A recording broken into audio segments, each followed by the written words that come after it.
lacking in basic knowledge and basic skills. A candidate might be able to tell you everything about neuroinflammatory theory of schizophrenia, or maybe the mechanism of action of pimavanserin. But if you ask the basics of perception or thinking, many a time we find that things are not that smooth. Yesterday we had two great sessions on basics by Professor John Mathai sir, my own teacher, and also from Dr. Indu. So today, what we are going to discuss for the next 30-40 minutes is perception and its disorders. I plan to divide this topic into basically three parts. The first part will be the very basics of what perception means and how it can be assessed in mental status examination. No. And the second part of the topic will be on the phenomenology and psychopathology concerning perception. And if time permits, we have a few slides towards the last part, the neurobiology of perception. So that's the way we plan to go.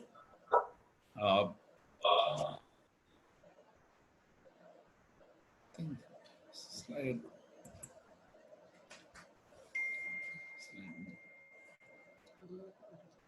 Just a moment.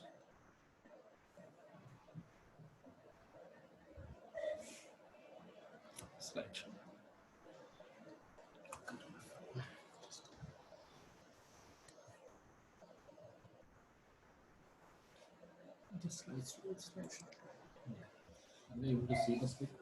Are you able to see the slides? Yes. Yes. Okay. So the basic concepts and clinical evaluation. First of all, what is perception? Perception is the process of selecting, organizing, and interpreting raw sensory data into useful mental representations of the external environment. Okay, in neurology, we talk about sensations. It's through the sense organs we understand the external world. But that understanding is only very preliminary or very raw. That the picture the brain gets from sensations has to be processed in a very active, selective, and organized manner. The data has to be interpreted. The raw sensory data which gets into the brain through the sense organs, it has to be processed to convert it into meaningful understanding of the external world. So it's such a crucial function of the human brain. And this is the way we understand the world around us. Whereas sensation is a very passive process. You open the eyes and you see. If your sensory pathways are okay, you can hear. But to understand what you have seen or to know what you have heard, we need perceptual processes. It's a very active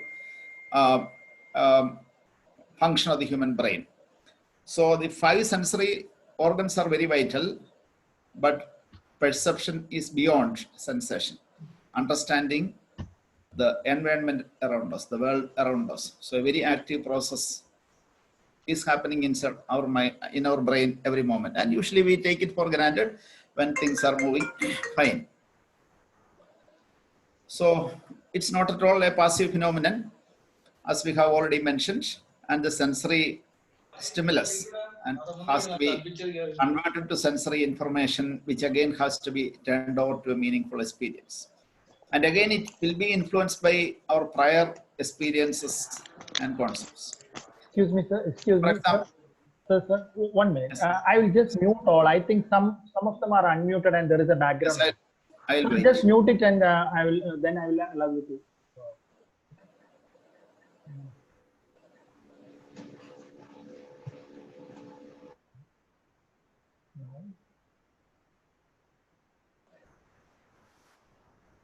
Okay, sir. Please continue. Okay. For example, take the case of vision. Visual pathways are the most evaluated, most investigated area in sensation as well as perception. So when the image, we all know the sensory pathways, the visual pathways. When the image falls on the retina, goes through the optic nerve, optic chiasma, optic radiation, and it reaches the optic,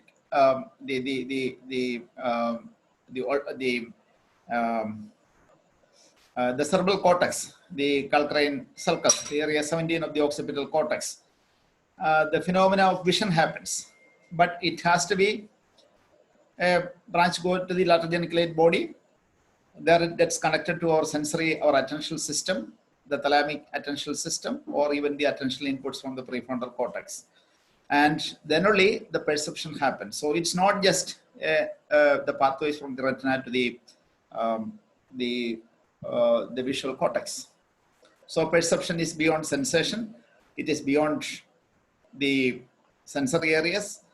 Various brain structures like thalamus and prefrontal cortex and limbic cortex, the synchronous discharge, the gamma oscillations, the thalamocortical networks are all operating to convert a sensation into perception. If you, as I mentioned earlier, if you get time, we'll go to this biological, what's the biology, neurobiology behind perception towards the last part of this session. And I should also introduce, especially I know several first year postgraduate residents are in this group who have just joined a couple of days or weeks ago. So there is a related term called apperception. Apperception, when you prefix an app, a perception becomes an apperception. The mental process by which a person makes sense of a perceptual experience by assimilating into a body of ideas already possessed by that individual. Then a perception further transformed to an apperception. So that is a stage where we attribute personal meanings to what is perceived.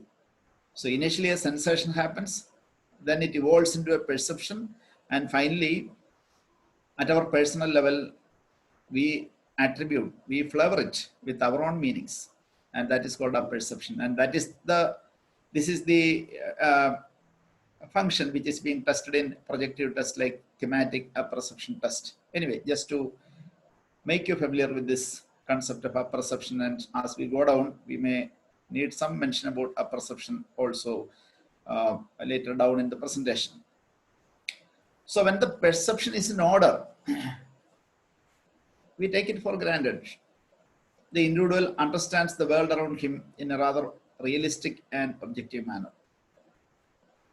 The stimulus from the sense organs, it stimulates the sensory pathways, and then it is processed actively, and finally a meaning is generated and our experience becomes meaningful and understandable. So that is what happens when the perception is in order. But when the perception is not in order, especially when we deal with patients, when we deal with pathology, sense organs are fine, but perception is not in order. The result is a distortion of reality. We know the distortion of reality results in a syndrome called psychosis. But at the same time, so the development of distortions of perception or deceptions in perception are very important in making a diagnosis. The problem is that many of the variations in perceptions are just extension of normal human experiences. Some of them are very benign or innocent, do not carry a diagnostic value. And amongst these pathological distortions of reality also happen. So what is very important for a trainee in psychiatry is to acquire that skill, the ability to elicit objective information of the perceptual experience of the patient sitting in front of him and draw conclusions from the data obtained. So we might come across a lot of very casually written OP tickets or even case sheets, case summaries, referral notes from other specialists saying that patient has got persecutory delusions, auditory hallucinations, disorientation, etc. But when that particular patient is subjected to the scientific scrutiny of mental status examination, we don't find such findings. So it's very important. It's the most important skill for a psychiatric trainee to learn is to elicit objective description. Whatever be it, today's description is regarding perception. Yesterday we had our deliberations on thought, whatever be it. So it's very fundamental skill. So we may get the knowledge regarding disorders of mental functions from books or fish. Good old fish is there, Sims is there, and every week we have seminar. But what really matters is the hours you spend with the patients. I am talking to my JR1. The arguments you have with your colleagues, your peer learning, the corrections you get in from your case conferences. So that is the only way to acquire the skills. And of course, where do you gather conclusions regarding disorders of perception? Is it from history or mental status examination? The obvious answer is mostly from mental status examination. But at the same time, we should not overlook the history which can provide a lot of useful clues whether a disorder of perception is present or not. The most obvious ones are a history reported by a reliable bystander that patient is muttering or smiling or gesturing. But I should warn you, all cases of muttering or talking to self need not necessarily be hallucinations or any disorders of perception. There could be several other explanations. Similarly, oddities in behavior. Oddities in behavior should be kept in mind. You should affix a red flag there. When you start doing a mental status examination, that can be explored and you may come across a disorder of thinking or a disorder of perception. Unexplained self-harm behavior or anger. So many things in history that may give valuable clues regarding the possibility of disorders of perception. And the techniques of mental status examination. Again, for the first years, I should give you the basic techniques of mental status examination. Just like you do the inspection, palpation, percussion, and auscultation in our clinical medicine. 4 methods are there. A meticulous observation of the patient's behavior. Starting a conversation with the patient. And then through the conversation, you explore the mental state of the individual. One by one, functions one by one. And finally, some of the functions may even need to be tested objectively. With regard to perception, today's topic of discussion, perhaps the most important thing is to learn how to explore the presence of perception. A very skilled exploration of the patient's mental state will give you an idea whether disorders of perception are not, if present, whether they are significant, they are benign, or they are malignant. Basic clinical training always encourages the method of open-ended queries to elicit disorders of perception. Are you hearing any voices? Such kind of questions definitely can land up in so many difficulties. We may get false positives and we may get a resistance, or the patient may become very defensive, and that may become very difficult to crack later. So leading questions or closed-ended questions should not be asked. Leading questions can lead to a positive answer in patients who are very suggestible.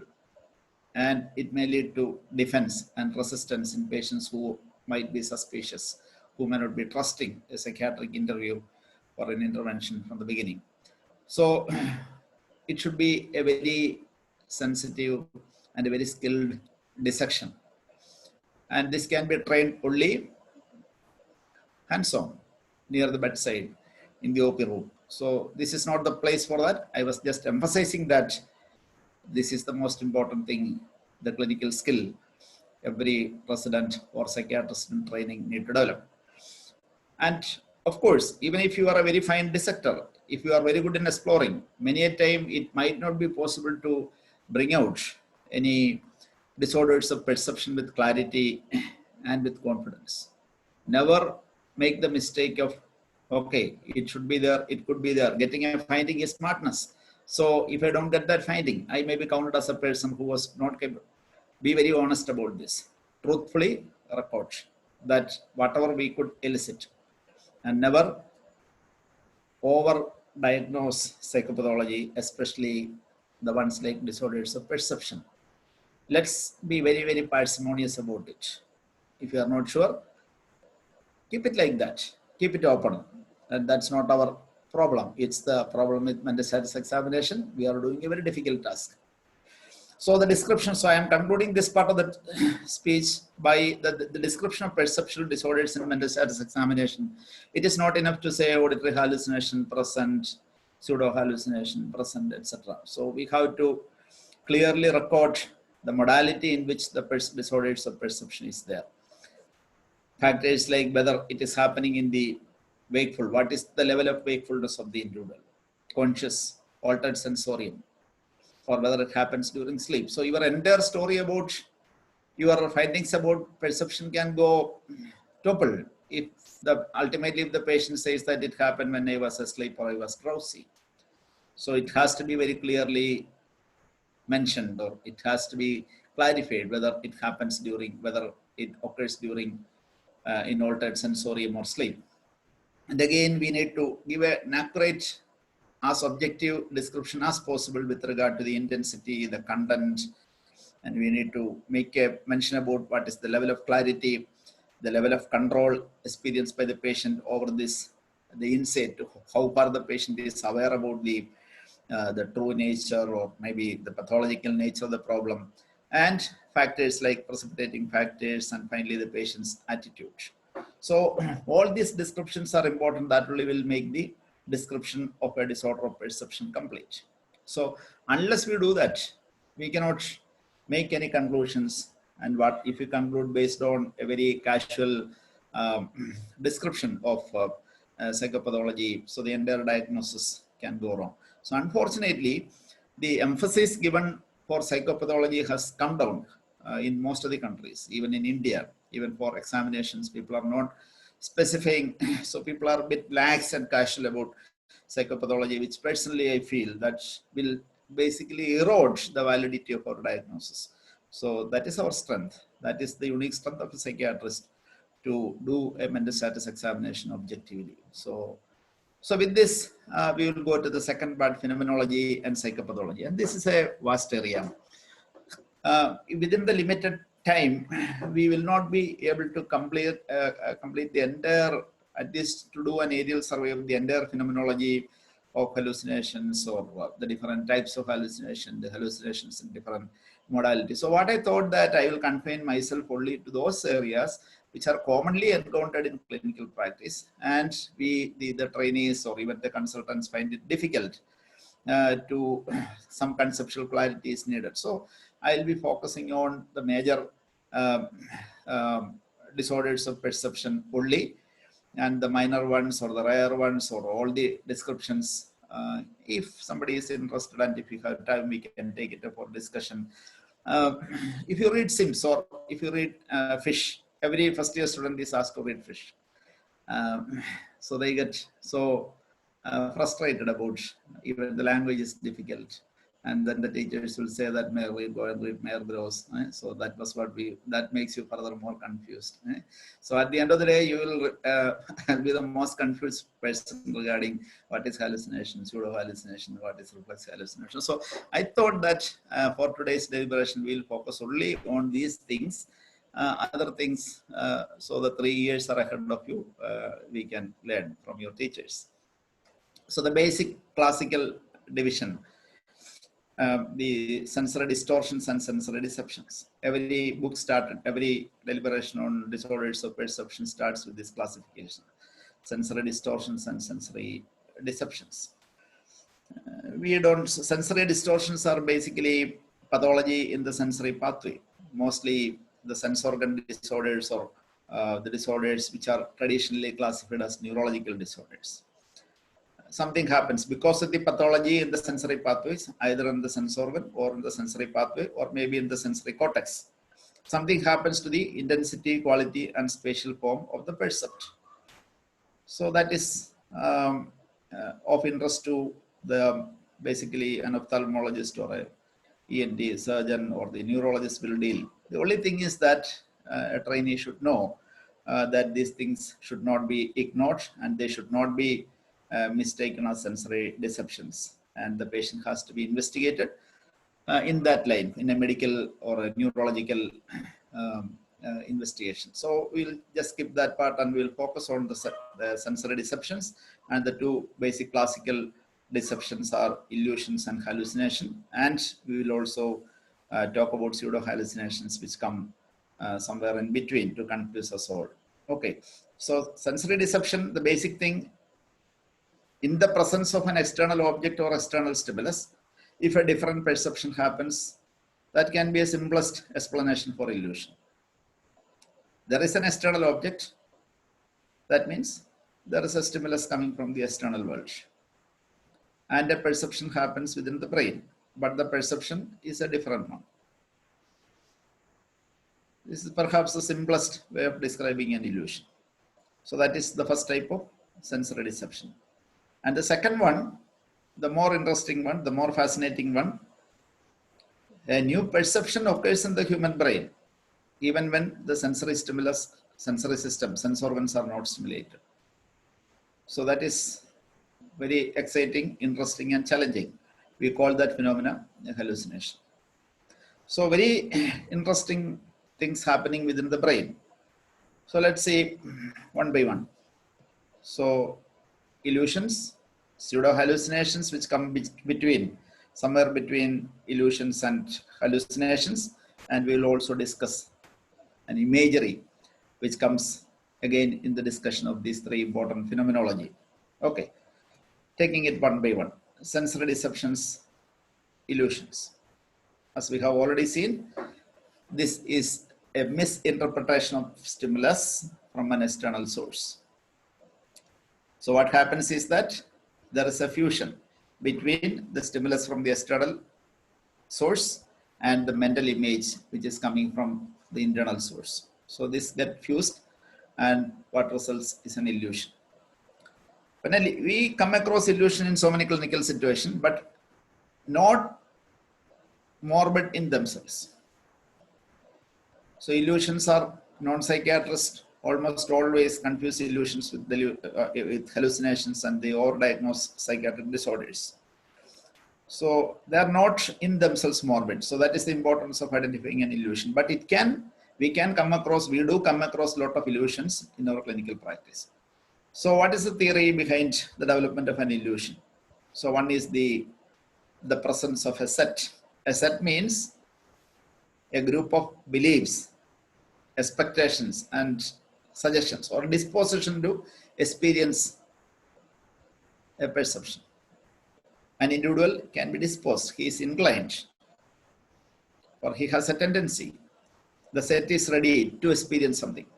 So that set can include thoughts, beliefs, expectations, anticipations, and maybe even suggestions from the external environment. So that will dispose. So that disposition is a predisposing factor to the development of illusions. And the second factor is the intense emotions. It can be fear, it can be anxiety, it can be depression. So intense emotions acting upon a disposition.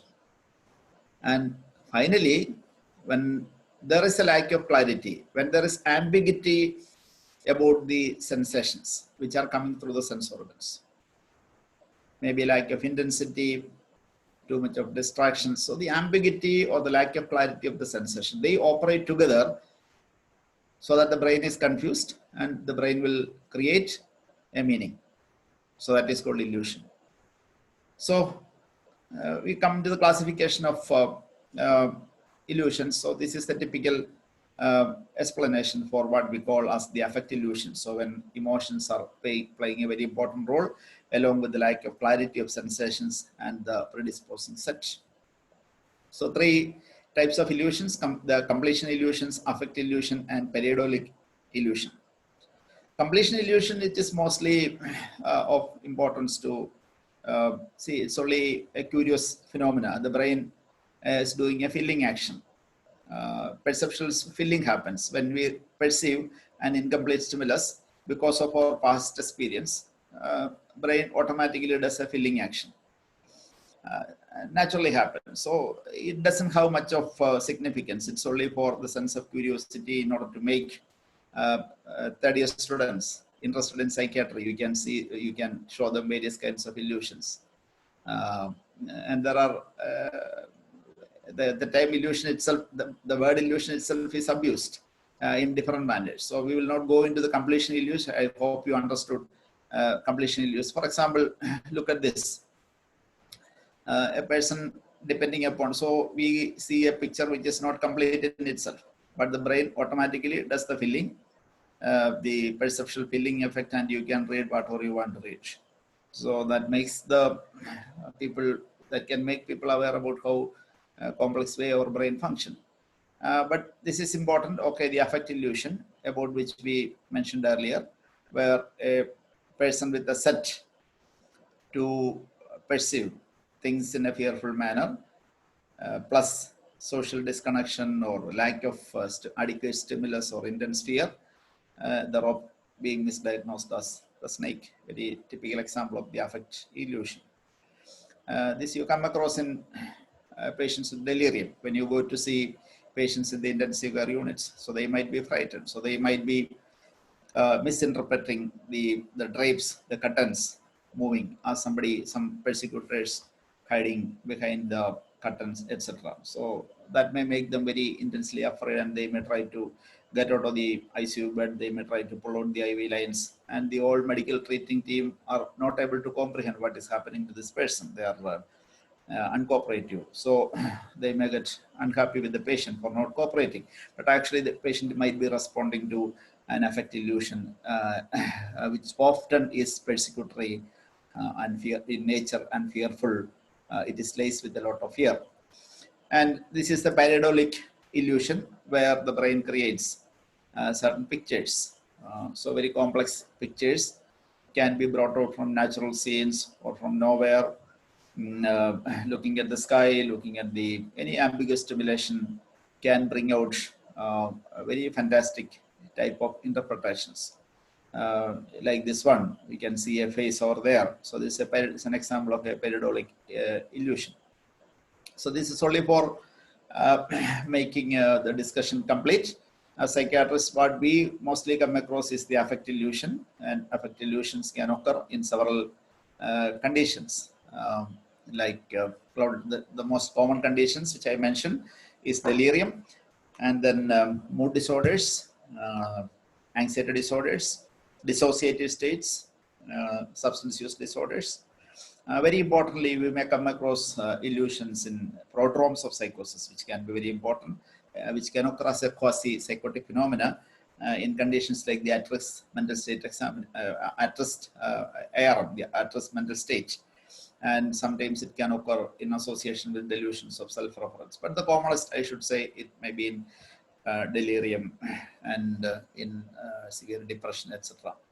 And there are several conditions which can resemble illusions. One is imagery. Second is intellectual misinterpretation. The third one could be misidentification phenomena. And fourth one, functional hallucination. We'll go on as we go down. We will have a discussion how to differentiate between imageries and other types of disorders of perception. Imagery, we know, it is not related to any particular affect. It is not related to any set. It is mostly related to a person's personality. Personality of the individual is the most important factor. And it can be, so the other factors associated with affect illusions are not there. And it is mostly at will of the individual. A person can will in or will out an imagery. The intellectual kind of intellectual misinterpretation, for example, if a doctor, a very religious person, can misidentify the doctor as a priest. So that is an intellectual misinterpretation, and it is not an illusion, or it is not a misidentification. So misidentification phenomena can confuse the inexperienced persons, whether it is an illusion or not. But that's a different phenomena. The delusional, that mostly comes under, of course, there is a mixing up of perceptual phenomena as well as delusion phenomena in delusional misidentification. Misidentifying a familiar person as a strange person or the other way around. So there are several misidentification syndrome. I'm not going to that because I will drift away from our topic. Functional hallucinations is important. Functional hallucination we know that there is a stimulus and a new perception different from the stimulus happens. In illusions also there is a stimulus and a different perception. So one may get confused between functional hallucinations and illusions. So what is the difference? In functional hallucination, the stimulus and a new perception which is different from the objective qualities of the stimulus. The key point is that both are perceived by the patient independently and separately. So if you hear the typical example, the fan is switched on, the sound of the fan is heard by the patient, but at the same time, the sound of the fan initiates a hallucinatory voice. The patient can hear the sound of the fan as well as the voice of the person. So that is functional hallucination. Whereas in illusion, the stimulus leads on to a different perception. And the stimulus, the already existing stimulus, is the essential component of the new perception. And the mental imagery is fused with the qualities of the stimulus. So the person is not able to identify the source of the stimulus and the perception as different. So it is fused. It is the same thing. So a moving drape or a moving curtain is identified as a persecutor which is hiding. So the person is not able to make a distinction between the moving curtain is there and the persecutor is there. So such a distinction is not there in illusion. It is fused. The moving curtain represents a hiding persecutor.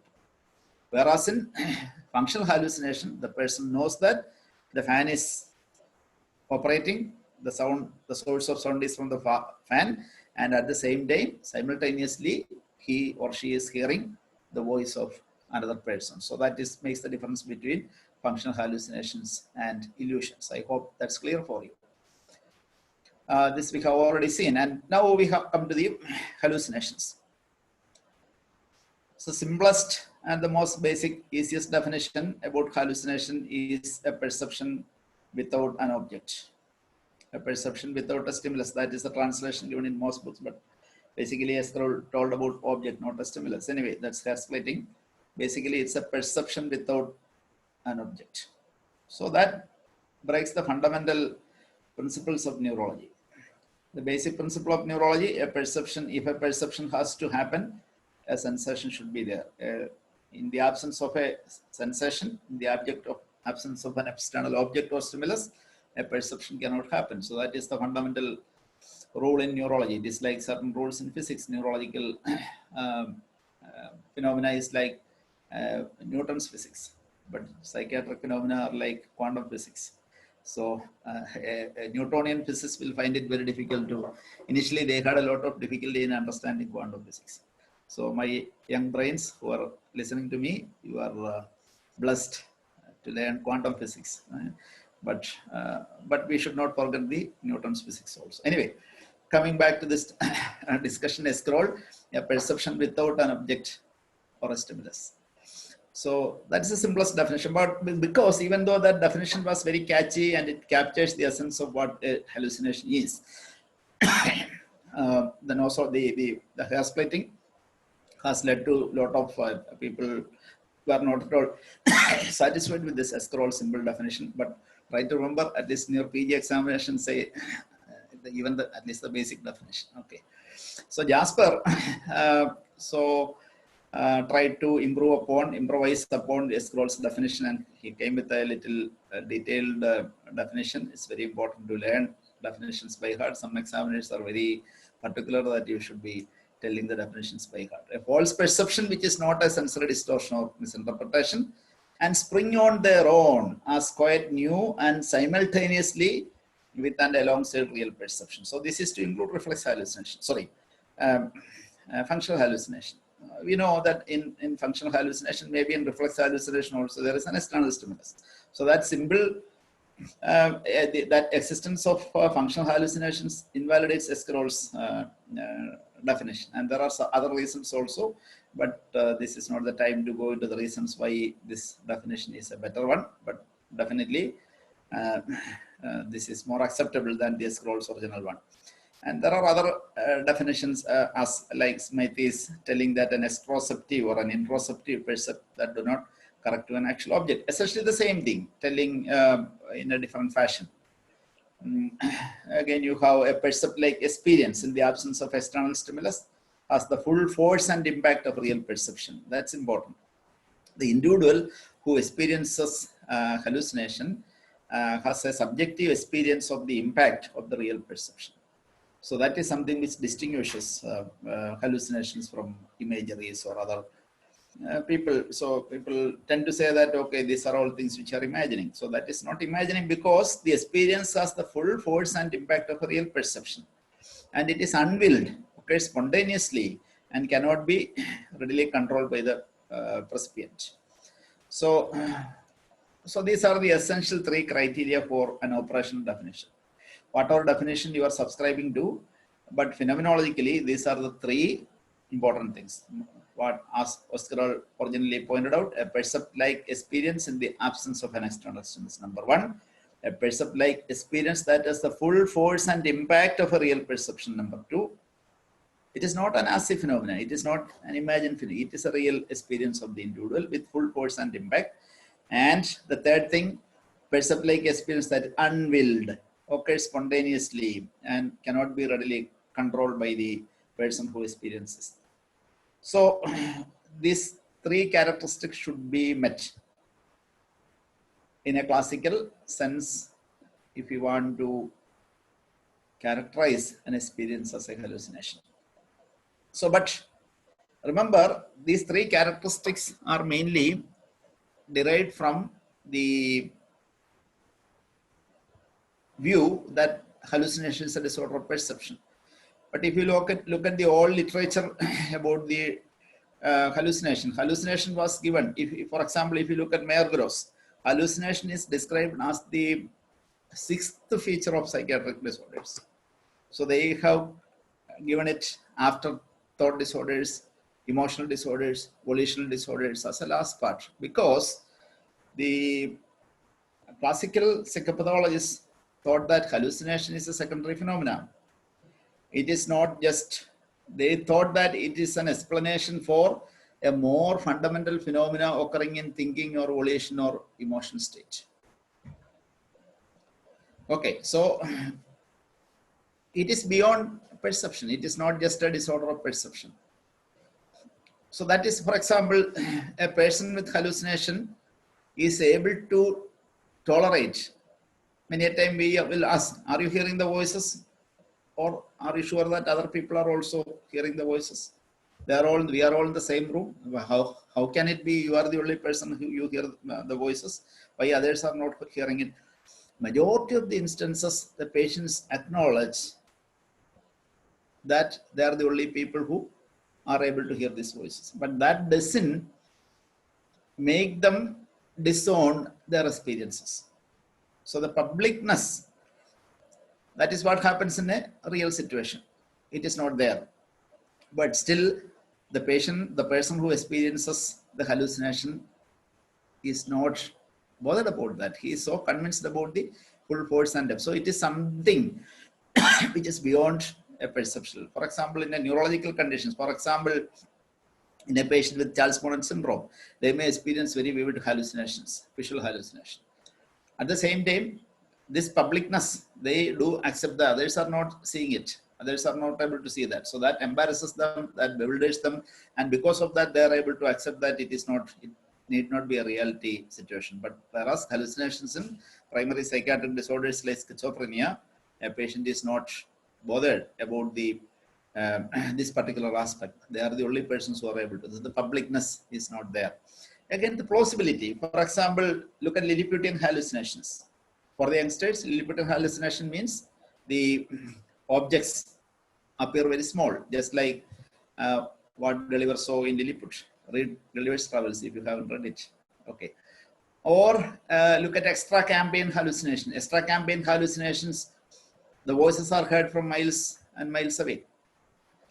Still, the patient is not able to, even though the patient intellectually acknowledges the implausibility of this, he is not able to accept that this could be unreal. So the plausibility, the publicness factors associated with hallucinations are arguing against the possibility that hallucinations are not just perceptual abnormalities. I'm skipping this.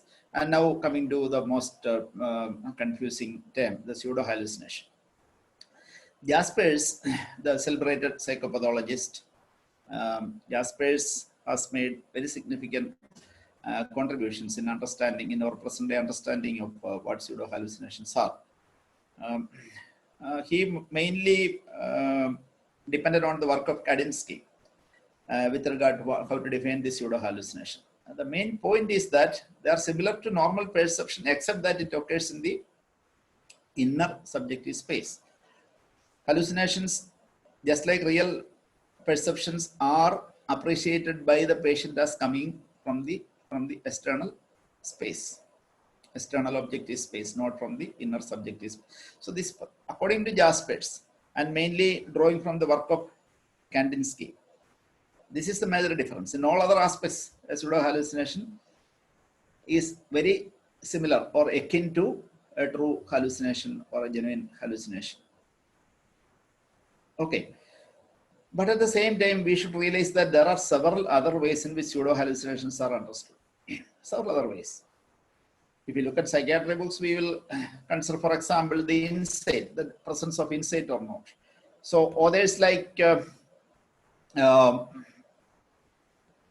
for example, Hare, the work of Hare and Setman, they made a differentiation of pseudo hallucinations and hallucination from their discussions about the insight.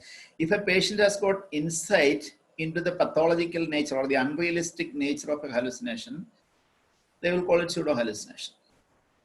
Okay, so that means for Hare and Setman, what distinguishes hallucination, irrespective of whether it comes from the inner subjective space or the external objective space, it depends upon the insight. So there are two schools, one school which focuses on the insight and other school which focuses on from where, what is the source located or source identified by the, whether it is the inner subjective space or whether it's the external objective space.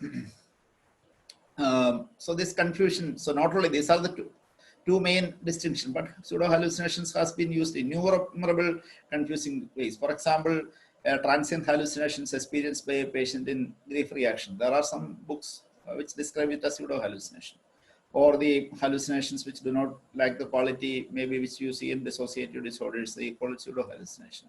Or when hallucinations decrease in their intensity when you treat a patient from acute psychotic state to the maintenance phase, there are schools or people who call it pseudo hallucination. But our main distinction is mainly with regard to these two distinctions. One is insight, and other is the insight. So the insight variety of distinguishing pseudo hallucination and the percept variety. I think most of the books and most of the mental status examination performers are subscribing to the Jaspers view that what distinguishes pseudo hallucinations is that they are occurring the inner subjective space, the vividness, the lack of the inability of a person to will in or will out, pseudo hallucination, everything, almost all them remain same for both hallucinations and pseudo hallucinations. So when we assess, when we try to make a distinction between hallucinations and pseudo hallucination, the three important things are: one is to locate the source and where the patient admits for the stimulus is experienced, and what are the possible the insight into the problem. So to put it in a tabular form, you can see the difference between, I have tried to put it in 2 or 3 tabular forms. This is not my tables actually. I owe it to Dr. Narayan Rao from NIMHANS. I owe it to him. Look at these images. The normal perception, you have the perceptions are concrete reality. Perceptions occur in the external objective space. They are clearly delineated. The elements are full and fresh. They remain, there is a sense of constancy and remaining unaltered, the normal perceptions, and that is independent of orbit. So this is what happens when we perceive everything normally. and look at imageries. Imageries are figurative, and there is a lot of subjectivity. They lack the substantiality. And the images, if you query them, if you explore them, the individual will admit that they appear in their inner subjective space and they are incomplete and poorly delineated, and the sensory elements are not full and fresh, they are insufficient, and they are not consistent. They frequently dissipate, and the individual has to recreate that experience. And the imageries can be willed in or willed out. They are dependent upon or will.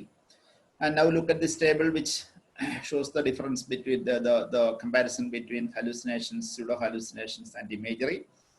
You can see that hallucinations are almost like normal perception. They are concrete. They are perceived as coming from the or experienced in the outer objective space, and there is no will or control. The sensory consistency, that means the objectivity, the detail, and the reality that is present in hallucination. Inside, in a typical hallucination, in a typical patient, the insight will be absent, the constancy is retained, and there is full and fresh. But when it comes to pseudo hallucination, you can see that it is mostly, instead of a very substantial nature of the normal perception, when it comes to pseudo hallucinations and imagery, that substantiality is not there. It is figurative. And if you look at the space from where the percept is experienced, only in hallucination it is recorded as the outer objective space, and you can see the rest of the differences. You can see the difference between hallucinations, pseudo hallucinations, and imagery. So this chart is speaking for itself. And the type of perception, again, see the comparison. Can I?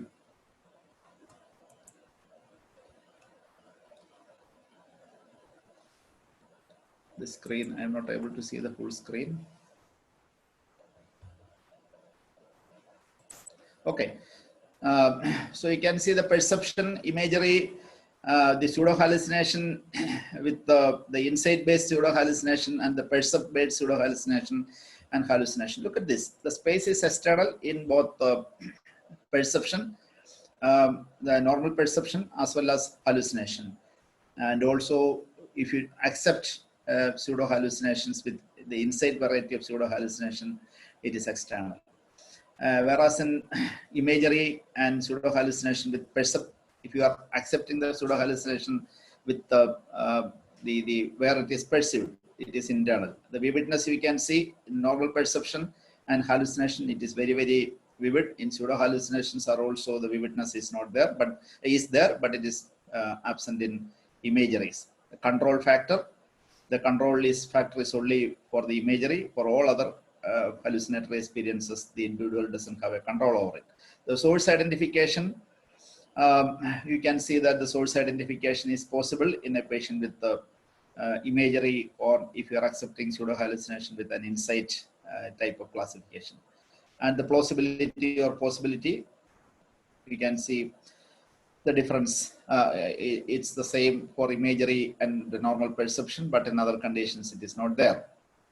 And before I conclude, the functional hallucinations and reflex hallucination, and we'll stop it there. Functional hallucinations, a stimulus is in one modality, producing a new perception in the same modality. When we discuss the difference between illusions and functional hallucination, that has been well explained.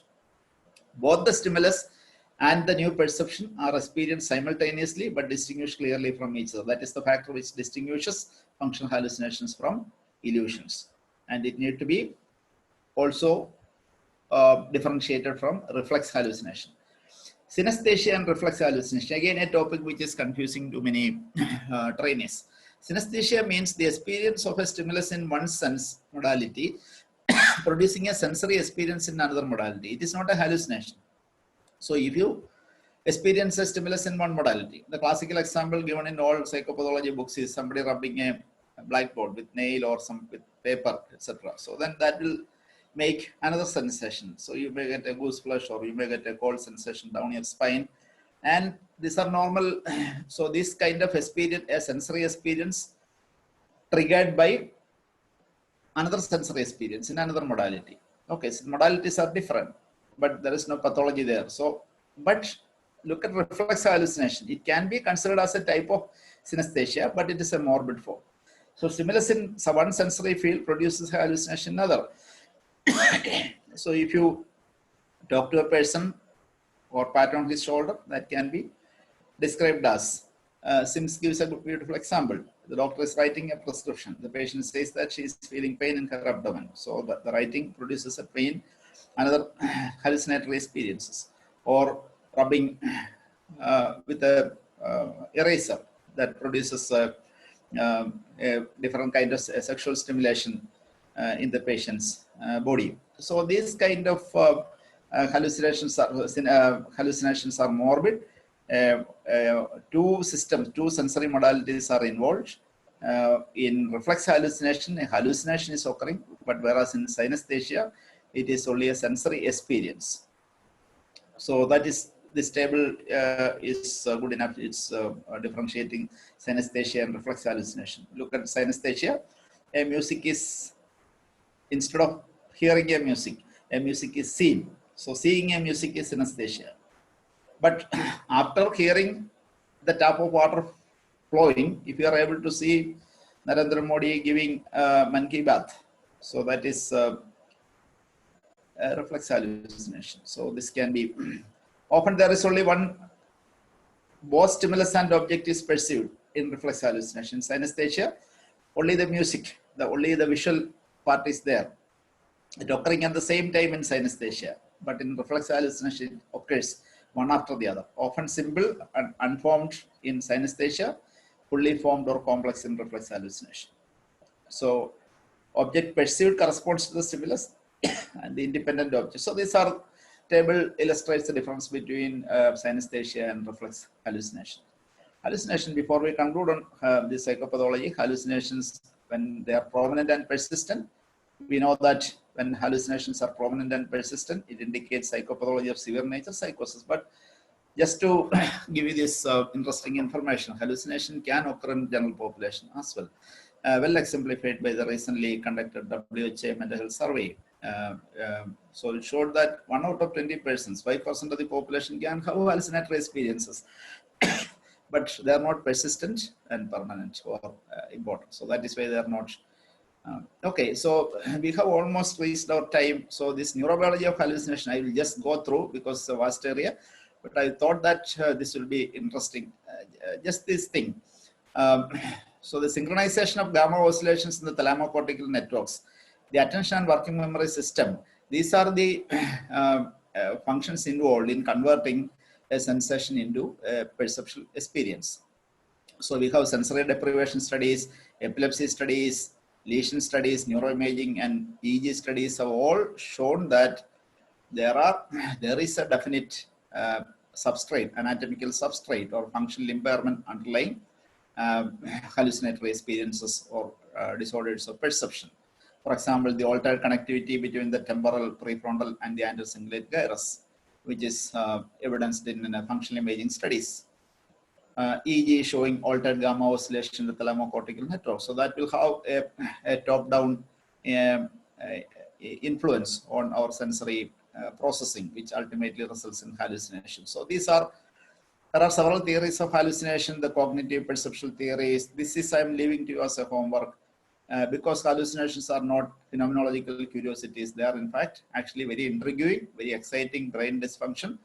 Cognitive perceptual theories which explain hallucination from a bottom-up model deriving from what happens in the degraded sensory information and what happens in the top-down regulation of our sensory processing. So the inner speech, the inner speech mechanism, the misattribution model, perception and attention deficit model, and finally the the role of neurotransmitters, dopamine, acetylcholine. We are all very familiar with the dopaminergic theory of psychosis and how a hyperdopaminergic state results in the mesolimbic pathway results in psychotic symptoms. But it's not only dopamine, it is acetylcholine, serotonin, and glutamate. all these neurotransmitters are involved in the genesis of perceptual disorders, especially hallucination. So comprehensive, if you look at all this, if you can put all these models together, there can be models in some of these situations. It could be a release phenomena, mainly in sensory and neurological scenarios in which hallucinations occur.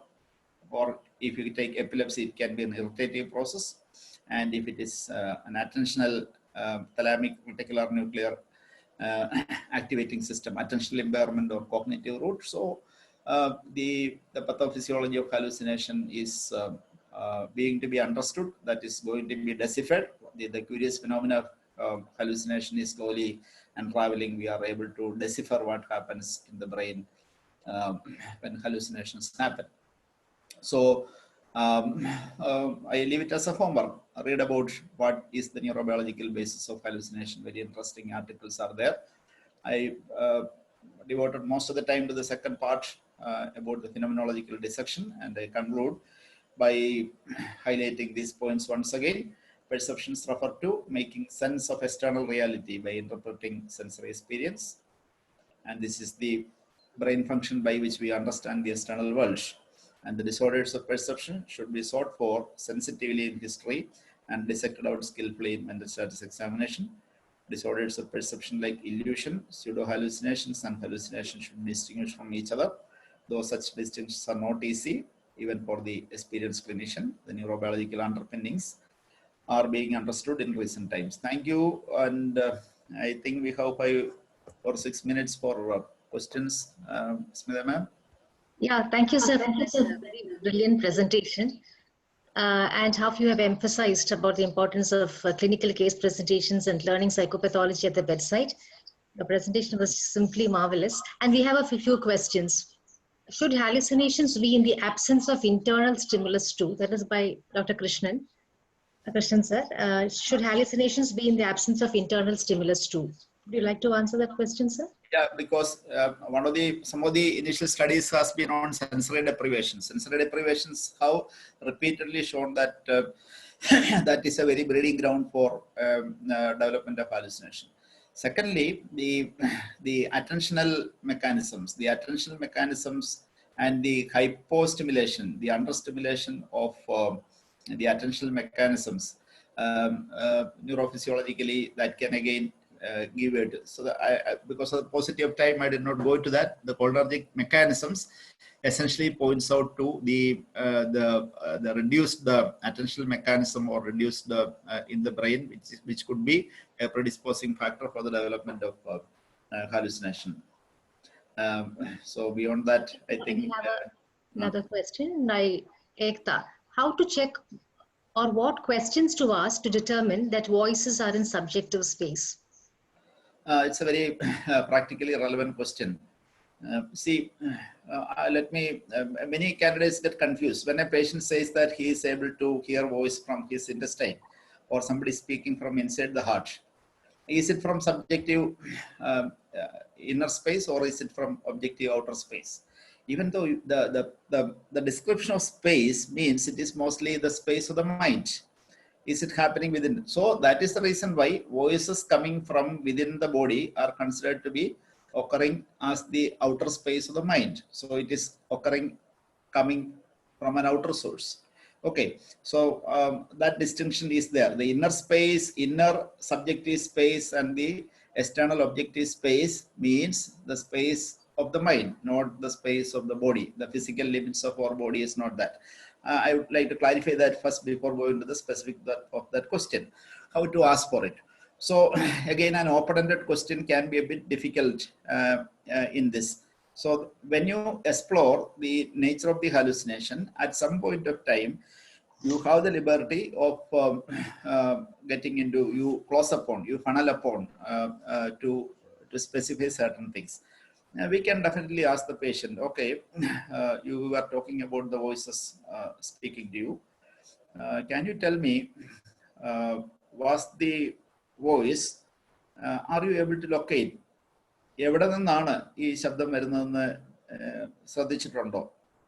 See, so after having established that, sorry, the patient is experiencing a voice, then ask a relatively open-ended question that are you able to identify from which part of the room, this room, or which part of the space this voice comes from.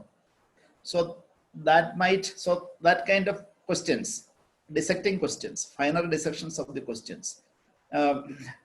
Maybe if you're okay, then the patient might say that I am hearing it from the upper store, we are sitting in the second floor and it is from the third floor. Or the patient may saying that I am hearing it from my neighborhood. So that might lead to a clue that it could be an extracambian hallucination. So ask the patient to clarify about the source of the voice or the source of the hallucination, the distance he is perceived, what is his rough estimate of the distance from where the source is coming. Is it somebody is hiding, or somebody is, or is he attributing the source to a watch or a mobile phone or an electronic equipment which is in the vicinity? So such kind of questions can help us to establish where is the location, where the source of the voice the patient is attributing to. It depends upon, it requires a lot of patience and skilled questioning, which you will definitely acquire with your continued training, as I was mentioning. Okay, so there's an interesting question from Aishwarya. How to differentiate those from having true hallucinations from those malingering? So you might have heard about the famous experiments where people who are talking that the entire psychiatry is hoax, and they caused people to act like having hallucinations. And the volunteers, the people who volunteered this, reported to the different hospitals, and in majority of the instances, psychiatrists got it wrong. So the malingerers could not be identified in most of the situations. But the methodology of the study was later challenged, and it was doubted whether it was the entire study itself was a hoax. But that makes us it's a very important question, because we need to look at the entire picture. Just by hallucination, even normal people, I said there is one study recently published from Australia, the Queensland University. 5% of the normal population people do experience hallucination. So it is possible that a person can, nowadays information is accessible to everyone, they may come across, it's easy to reproduce in a clinical situation about I am hearing voices, etc. So the point is that we need to whether it is consistent with the history, it is consistent with the rest of the mental state examination, and a standing out hallucination should always be suspected, especially if you have reasons to suspect factitious disorders or malingering. So we should not be taken for a ride. We should not be by a person who is probably having a factitious disorder or a malingering. So the question is very important, that it can happen. It has happened in my own career, where initially we missed the malingering and later we could catch up with the fellow. So it's important that the thing is that whether this hallucination, the so-called hallucination, stands out, which is not consistent with the rest of the MSc findings, and which is not consistent with the history. That should arouse a suspicion in the mind of the clinician, and we should think about that possibility. But we don't have any fMRI equipment or any other function. Maybe in the future we may have functional brain imaging and other techniques to find out these things. So look for consistency with the history. Look for consistency within mental status examination. And there's another question from Dr. Indu Nair. Are voices arising from body parts a hallucination or pseudo hallucination? Definitely, if voices arising from body parts, they are hallucinations, even though that is what I was trying to explain. So within the inner subjective space means the inner subjective space of the mind. ഒരാൾ എന്നോട് മനസ്സിൽ സംസാരിക്കുന്നു, മനസ്സിന്റെ ഉള്ളിൽ സംസാരിക്കുന്നു എന്ന് പറയുന്നതും ശരീരത്തിന്റെ ഉള്ളിൽ നിന്ന് സംസാരിക്കുന്നു എന്ന് പറയുന്നതും ഡിഫറെന്റ് ആണ്. If a person reports that he is able to hear somebody speaking from inside his abdomen with all other qualities of a real percept, matching the description of a hallucination, it should be identified as a hallucination. Just because the source of the hallucination is experienced as from within the body, it should not become a pseudo hallucination. Once again, I would like to emphasize that the inner subjective space and the external objective space is pertaining to what is being understood as the boundaries of the mind, not the physical limits of our body. I know that Indu is asking this particular question for the sake of the trainees. Thank you, sir. Voices coming from the parts of the body are considered as a very a characteristic symptom of schizophrenia, qualifying for the diagnostic criteria for schizophrenia in ICD. Dr. Jasa, do we have time for more questions? Dr. Jasa, do we have more time for more questions?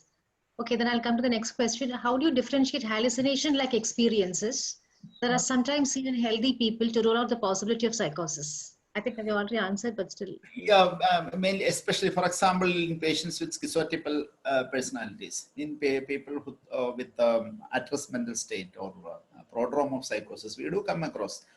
We keep them as open, the possibilities are so open, whether they are evolving into a psychotic disorder. The key point is that whether they are persistent and they are pervasive, and it is lasting for it is significantly affecting a person's life. Of course, factors like insight, factors like whether they are being whether their life is being affected by this hallucinatory experience.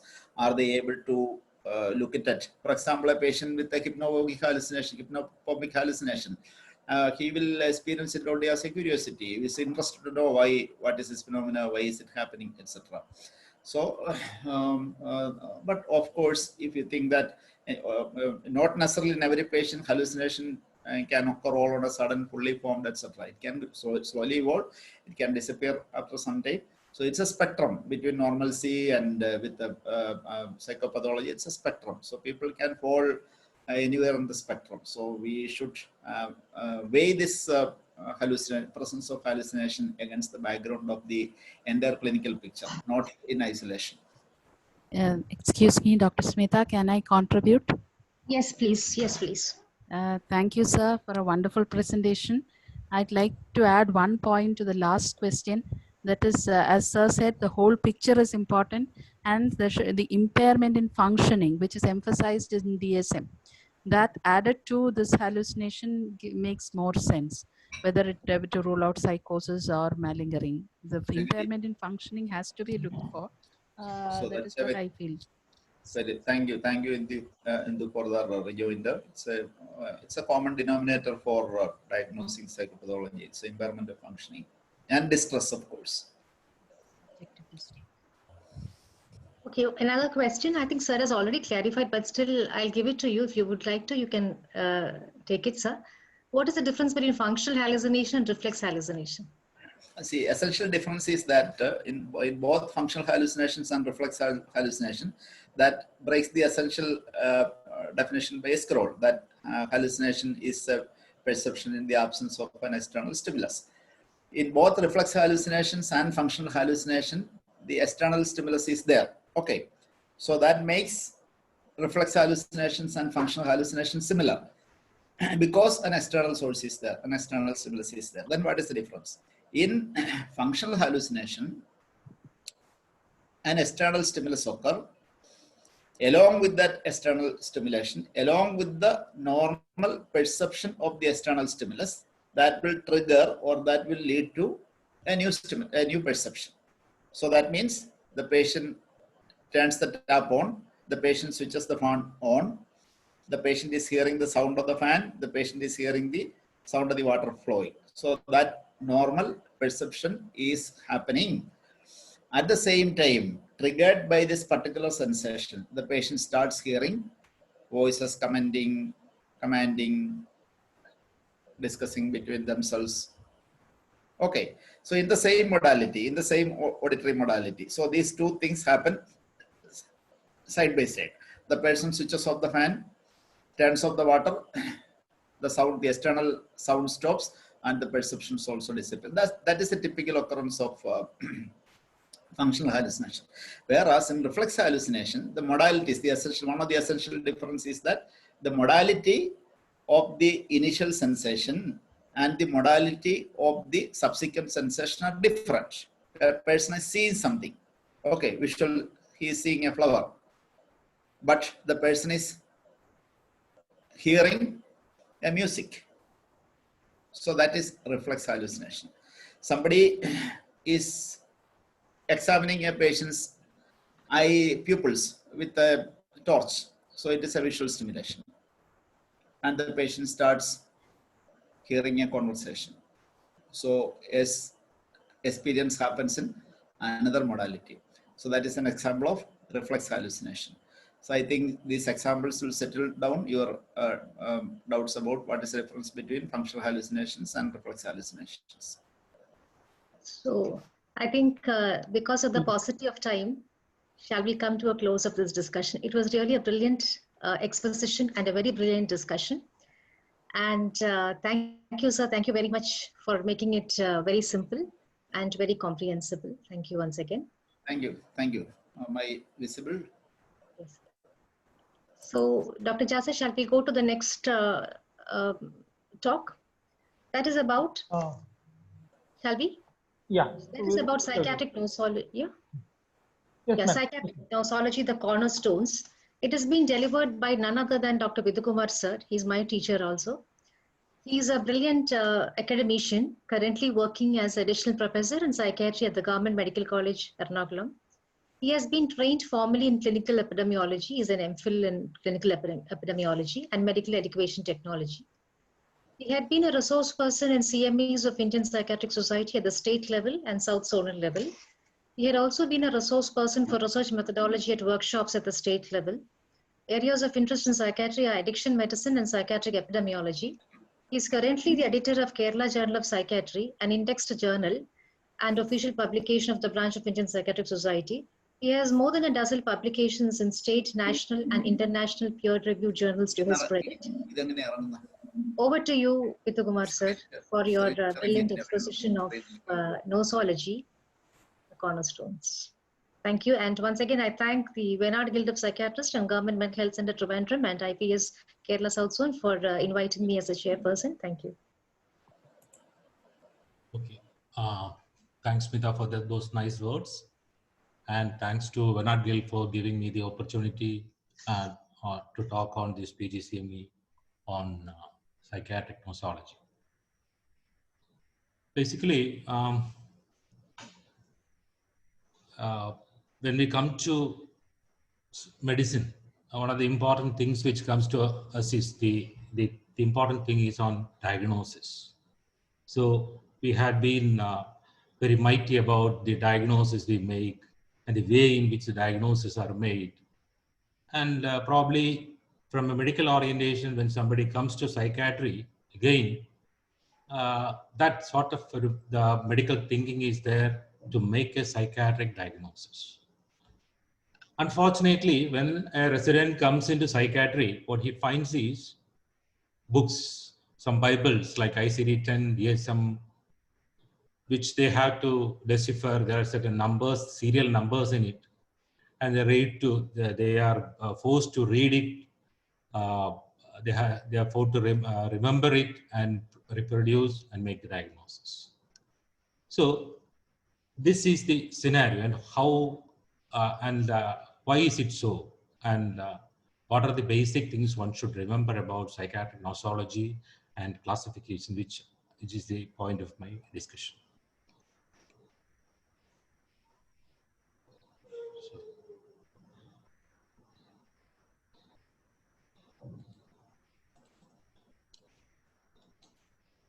The slide is visible? Yes, sir, it's visible. It's visible. So first of all, about the nosology versus what is nosology. Nosology is basically the study of disease. This is the terminal or the technical definition of this term, but actually it refers to the classification of disorders. And the topic I'm going to cover is the relationship between diagnosis and classification in psychiatry, and the reasons for a classificatory system in psychiatry, and the historical attempts at classification, and where are we now, and brief sketch of current classificatory systems and the foundations of modern day classification, the iterative cycle of classification, and essential features of the current classificatory systems and caveats and potential remedies. Vidyakumar sir, can I interrupt for 1 minute? Yeah. Can you please make it in the slideshow mode? Okay, right. Thank you. Thank you. Yes, that's right. That's correct, sir. Right. So, okay. So, as I said in the introduction, diagnosis is central to the art and science of medicine. And we want to make the diagnosis. But somehow, when we land up in psychiatry, making diagnosis is not that easy. And we end up saying that how we can classify a group of symptoms and coin a diagnosis. Rather than, actually the force of diagnosis doesn't happen in psychiatry. Rather, we classify a group of symptoms and signs into a particular disease, or better term will be a disorder, and we are satisfied with that. So why is it so? So we seldom invoke classification in medicine. We have never heard of, probably we had learned classification when we learned about periodic table or the Linnaeus botanical classification, etc. But when we had come to medicine, we had never heard about the term classification. And why classification in psychiatry? One of the main reasons is the etiological models of psychiatric disorders are far from complete. What we need is to have operational concepts. So only we need to have operational concepts based on which we can work, we can treat, we can research, and probably we are in that process. So this again exemplifies why should there be a classification in psychiatry. For example, is there an entity called simple schizophrenia? So there are certain classificator systems as put forth. There is a subtype called simple schizophrenia. And recently there had been epidemiologists and researchers had raised a doubt that schizoid and anxious avoidant personality disorders are the same or not. And which are the criteria for schizophrenia? So one of the important thing is the construct. I initially said that we should be having an operational definition. We should be having a construct of schizophrenia, a construct of mood disorder. We need to have a construct of anxiety disorder, a construct of panic disorder. Actually, we had taken it from the social sciences model. Rather than from the medical model, we are taken from the social sciences model. And basically, for this construct, we want to create a construct, and we need to have a validity of this construct. That is one of the reasons why we are much bothered about the classification in psychiatry. So we need to be able to say what we are. For example, if I say diagnose schizophrenia, is it a construct? Is it a useful and a valid construct? Does it mean it comprises of so many symptoms? Is it biologically coherent? Is it treatment wise goes with similar constructs? So that is important. And second is there should be criteria whether a particular concept of schizophrenia basically has a criterion validity or not. So unfortunately, we don't have in psychiatry, this criteria is not there, but we can say that there are criteria for schizophrenia which changes with the biology. There is something called a validity based on the prognosis, treatment aspects, etc. So the bottom line is we should have an operational concept of a particular syndrome. We need to have a construct. That is why we should bother about schizophrenia. Second aspect is there should be agreement between mental health professionals, because there are people, psychiatrists from very different, for example, naive psychiatrists, trainee psychiatrists, experienced psychiatrists, eminent psychiatrists. So everybody can make the diagnosis of their own. This had been a situation at some point of time in psychiatry, and there should be agreement between mental health professionals, and there should be something called a reliability. So that is why we are again bothered about the books of nosology.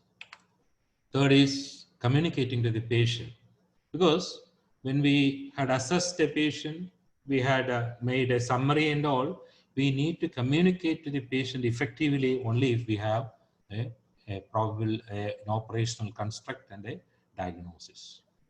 And second is communicating with peers. Again, we need to communicate with our peers both in the regional as well as in the outer realm, and we need to have a diagnosis. We need to prognosticate the illness. Again, we need to have an operational construct, and we need to treat them, and that is also based on this classification. And again, we need to, the classification doesn't stop there. Based on these operational constructs, there are researchers in the fields of epidemiology, there is biological research and treatment research, and basically psychiatric disorders demand more rigorous research compared to fraternal specialties in medicine because of the lacunae which exist in psychiatry. So I had discussed about why classification and why nosology, why should we bother about nosology in psychiatry. Now coming to how this nosology had evolved over time, and what are the cutting edges, and how did it reaches the modern day nosology. And nothing to worry about these terms. These are the various constructs of schizophrenia which had been coined for the last 150 to 200 years. Dementia precoce, adolescent insanity, catatonia, hebephrenia, unitary psychosis, and many other disorders. And finally, with Kraepelin, had put forth the concept of dementia precox and demarcated it from manic depressive insanity based on the outcome or the cause of the illness. And Kurt Snyder, who had put for the first rank symptoms are the straight anchors in the diagnosis of schizophrenia. And Blauler, who had put the four A's as the, and said about the group of schizophrenias. So we have three people, Kraepelin, Snyder, and Blauler, and they had formed probably closest to the current concept of schizophrenia. This had happened probably 100 to 150 years back.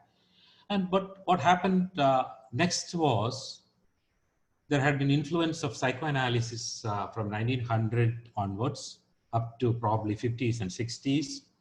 And the emphasis had been on causal assumptions.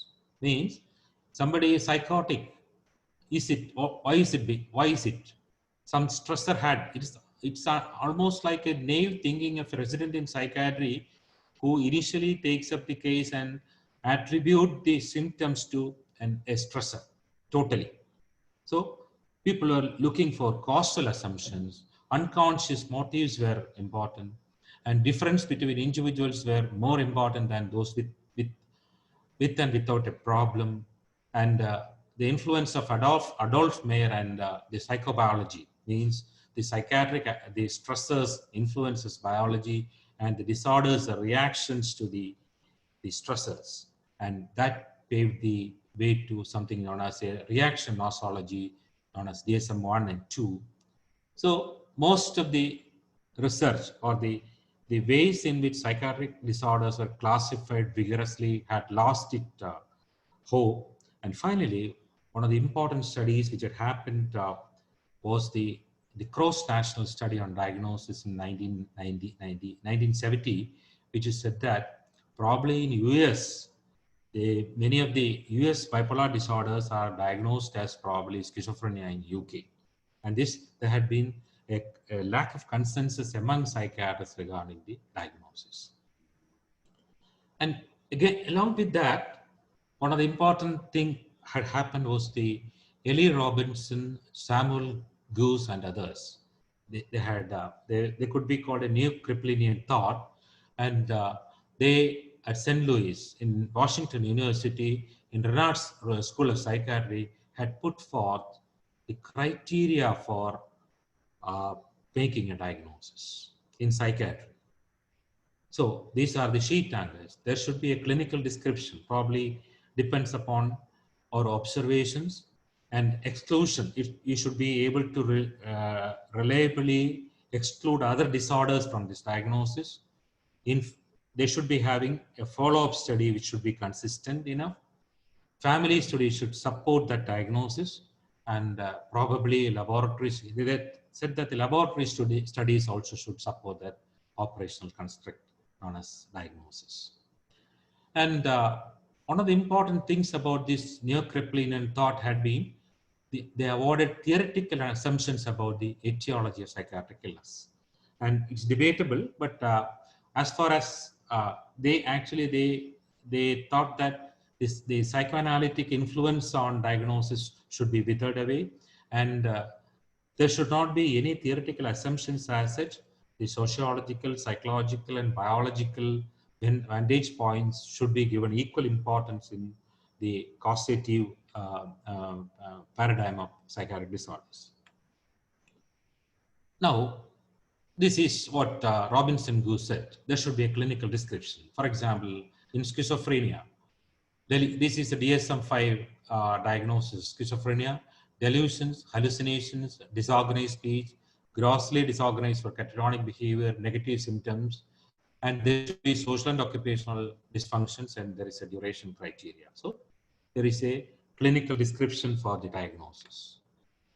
And biological and lab studies should support the diagnosis. Ventricular dilatation in affected monozygotic teens, reduced perfusion in certain brain areas in affected. So there should be a biological concordance with the operational construct of schizophrenia, and clear boundaries with other similar disorders.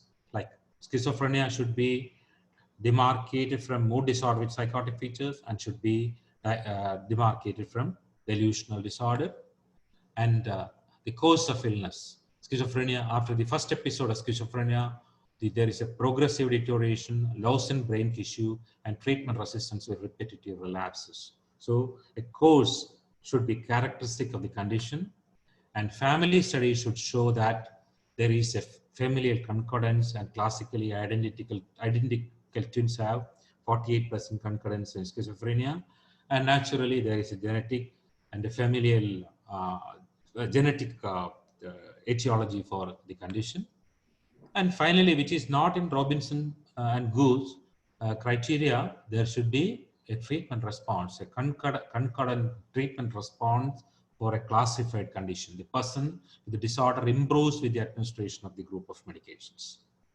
So this Robinson-Goose criteria actually with the St. Louis criteria and that school of thought had culminated in the modern psychiatric classification, which is DSM-3, and there had been revisions subsequently up to DSM-5, which has crosstalks with the WHO official classification known as ICD-10, and now ICD-11, which is going to come out. There is a crosstalk between it. So what I'm trying to say is that from the historical observations, again with the Robinson-Goose criteria, that there is a system to classify operational, there is a system to diagnose mental illnesses, and there should be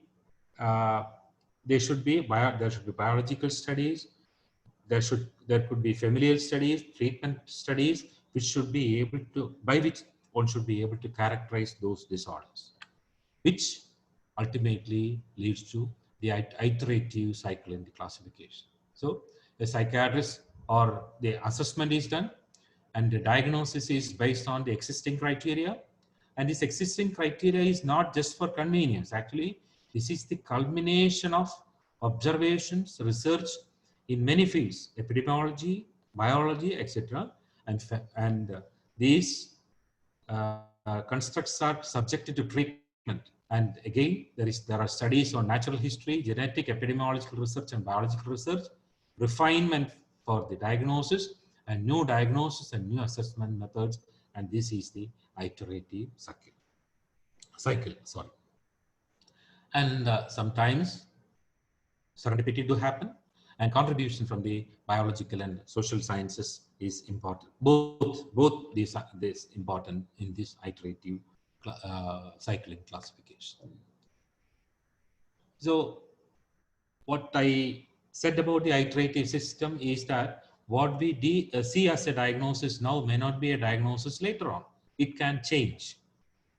So we are in a process, and we are just in the process of diagnosis, and probably this is being put into further research, and probably there could be refinements in the future. And essential features of the third heading is the essential features of the current classification. One is empirical. This is one of the term which is used over and over again, and importance is it is the knowledge derived from observation and experimentation. Actually, this is derived from a philosophy based on the basis of which the knowledge is based only on observation, experimentation, and not based on the logic and theorizing, is the empirical thing. And second is theoretical. Means currently the nosology does not adhere to a theoretical position, biology, psychology, social, etc. It is relatively theoretical, but this is questionable, this is debatable. Probably we are actually adhering to a medical model, and probably we have an implicit theory there, and the research and all are more or less towards a biological research. And again, this is a term which is quite often used in the description of current day nosology. Another thing is agnostic. This is one should be everybody should be bothered about. The trainee psychiatrist to the most eminent psychiatrist should know about is the agnostic nature of the current classification. There is no absolute truth or knowledge. It could be changed in future. And another thing is categorical. Categorical means presence or absence of the disorder. We cannot diagnose some schizophrenia or more schizophrenia, some anxiety or more anxiety, some panic or more anxiety, panic, some depression or more depression. Either it is depressive disorder or no. So it is categorical, and as opposed to some of the arguments that we should have dimensional approach. For example, sometimes we feel that, okay, whether this person could be put in a spectrum from 0 to 100 or 0 to 10, and how much depressed he is. So that is something known as a dimensional system. And people argue for both categorical and dimensional. Categorical is more convenient. It is more we can communicate easily with the categorical system. We communicate to the patient even, and the research is also augmented with the categorical system. But dimensional system, actually, the advantage is that it taps more knowledge. So more information, or not knowledge, more information. And so, but probably some of the approaches to dimensions in the current day nosology is the cross-cutting symptom measure in Appendix 3 of DSM-5, and dimensional approach in personality disorders, which had been originally proposed by DSM-5, are some of the examples by which the dimensional system could also be adopted in the nosology. Another term which is quite often seen with the nosology description is the polythetic versus monothetic. For example, again, the schizophrenia, delusions, hallucination, disorganized schizophrenia, any two of the above, at least one should be from 1, 2, or 3. So it is not delusion that diagnose schizophrenia. It is not hallucination that diagnose schizophrenia. It is disorganized speech. It's not disorganized speech that diagnose schizophrenia. It is actually some criteria from a set of criteria. That is known as a polythetic approach in nosology. Versus, for example, if you take delusional disorder, it is more of a monothetic diagnostics one. Presence of a systematized delusion. In the absence, again, there are certain other criteria like absence of hallucinations, etc. in the description of delusional disorder. So still, for argument's sake, one can say, for exemplification, one can say presence of a delusional disorder can be more of a dimensional, more of a monothetic approach. Another thing which probably the Hindu had highlighted in the one of the as a comment is the harmful dysfunction. Actually, the criteria demands that there should be a harmful dysfunction, impairment in one of the major areas of functioning for a significant period of time since the onset of the disturbance, work, interpersonal relations, or self-care. This is for schizophrenia. So actually, this is important to distinguish abnormal from normal. Harmful dysfunction is the failure of a mechanism in the, actually this is original Wakefield had been put the concept of what is harmful dysfunction, which still prevails in the current day nosology. The failure of a mechanism in the person to perform a natural function for which the mechanism was designed by natural selection. A value judgment that the function is undesirable. So that actually distinguishes abnormal from normal. And there is something called an implicit hierarchy in the current day nosologic system. Actually, DSM-3 had an explicit hierarchy, but this explicit hierarchy had been made implicit in the current, the subsequent DSM versions. Schizoaffective disorder and bipolar disorder rule, for example, in the diagnosis of schizophrenia, rule out schizoaffective disorder or bipolar disorder with psychotic features. Major depressive and manic episode occurred concurrently with active psychotic symptoms. If mood episodes have occurred during active phase symptoms, they have been present for a minority of the total period of symptoms. Effect of a substance or other medical condition should be ruled out. Actually, they're trying to say that if there is a substance use and there is a schizophrenic presentation, automatically the diagnosis moves towards the substance use disorder. If there is an organic impairment, organic condition which leads to schizophrenic symptoms, automatically, hierarchically, we need to place organic mental disorder. Organic is, again, a loose term, but psychiatric disorder to a medical condition should be the diagnosis. And if there are clear-cut mood symptoms along with the schizophrenic symptoms, one should think about mood disorder rather than schizophrenia. So there is something called an implicit hierarchy in the nosological system.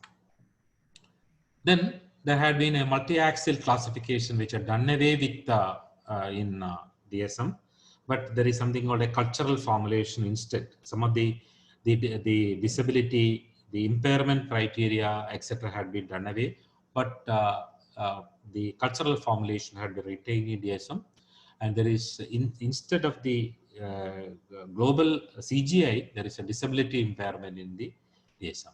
So somehow these multi-axial components are still prevailing in the nosology.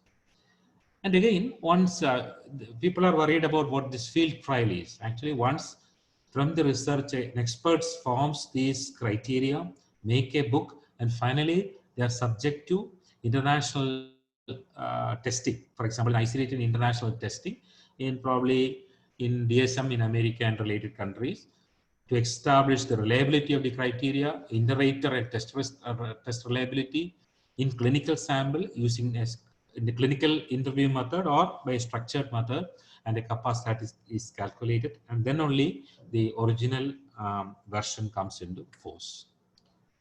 Now, I had discussed about the origin of the nosology, the current day nosology, the salient aspects of the nosology, but some of the problems with the nosology is Dr. Varghese, Professor Varghese Penus was talking about hallucinations a lot. But when it comes to the book, it says hallucinations only. It doesn't distinguish between pseudo hallucinations. It doesn't distinguish between functional hallucinations, synesthetic hallucinations, etc. Reflex hallucination, nothing is there. When you take the book, it is hallucinations. There are a lot of theories regarding yesterday. There had been delusional, the content of delusions, etc., and etc. The primary delusion, secondary delusion, etc. But when it comes to nosology, it is delusion. So there is a phenomenological reduction in the nosology. So it actually loses the spirit, and finally, it is actually phonetic in approach. Phonetic means by the appearance it classifies. Although it may not be, because it is subjected to revision. And there is an emphasis on reliability And there is, already I said, there is a categorical approach, and there are sin of categories, means that has a lot of advantages, disadvantages. Then, and there are cultural difference in the expression of emotions, and it defies a developmental approach, because we seldom think about a developmental paradigm in the diagnosis in any of the nosology. Is disorder centric and it's top down. We think about schizophrenia, then we think about, for example, thought disorder, delusion, hallucination, etc. So there is something called a top down model, and so there are alternative approaches in which there is something called a psychodynamic classification, in which probably a development, the unconscious motives, etc., are also given importance. I just to give a snapshot of the alternative systems of classification, and there is important. For example, there are culture-bound syndromes. Basically, there are universals in psychopathology, and there are variations, and there are problems with that. I'm not discussing about this ethic and emic and all. And there are psychiatric classifications across the globe. And I had been discussing about DSM-5 and also about ICD-10, but there had been Cuban glossary. There is Latin American grade for psychiatric diagnosis. There is Chinese classification, etc. So there are alternative classification systems are there. And from other perspective, there is something called a research domain criteria. I'm not going to details, but what is being done is, instead of taking the basically the delusion part, for example, this is a case of probably an abnormal mood state. We are thinking about this abnormal withdrawn mood state, a change in attributional style, in a behavior like rumination, withdrawal, crying, and others, and we think about the autonomic nervous system and this neuroimmune modulation as well as hypothalamus, and an amygdala activity, and probably a hormonal activity, and think about the neurotransmitters. Probably we need to think parallelly about the composite diagnosis than probably some of the aspects of the phenomenology, some of the important phenotypes we think about, we should be able to think about nosology. So this is just to remind you that the diagnosis is agnostic. It can change. There is something which is, there are the classification systems which gave credence to the development as well as the history of the patient, as well as there are classifications which gives which are different in different cultures, and there are classifications which are based on biological models.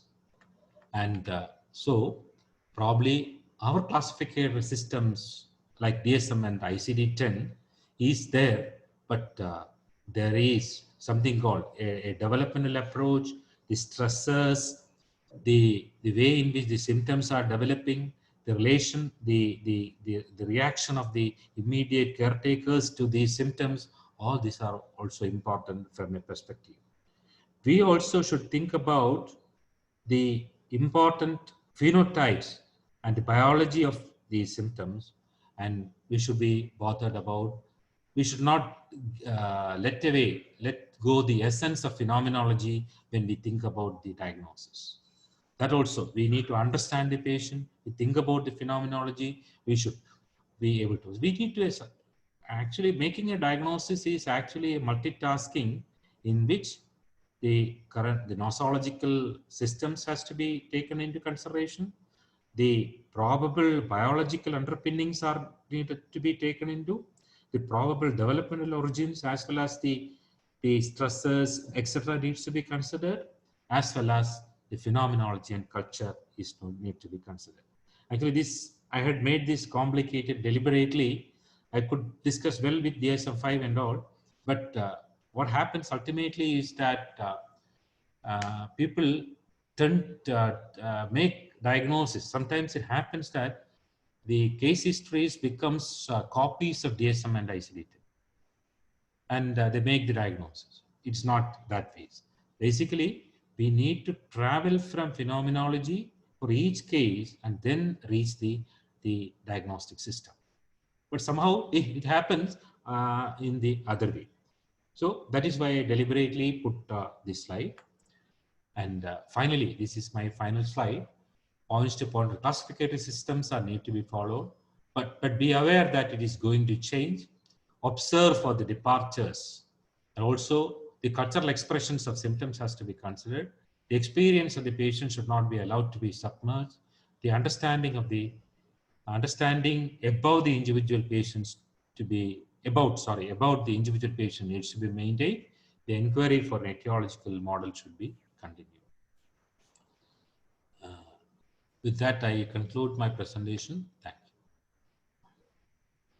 Thank you, sir, for such an erudite exploration of such a complicated topic. And let us now move on to discussion, and let us invite questions from the audience. Please come forth with your questions.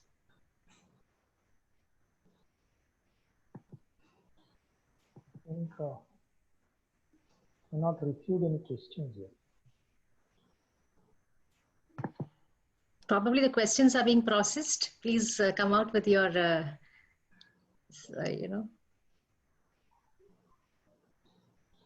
Yeah, we have a question. DSM-3 was a landmark in nosology. Even with all the advances in neurobiology, why is the current classification no more satisfactory? This is put forward by Dr. Indu Nair.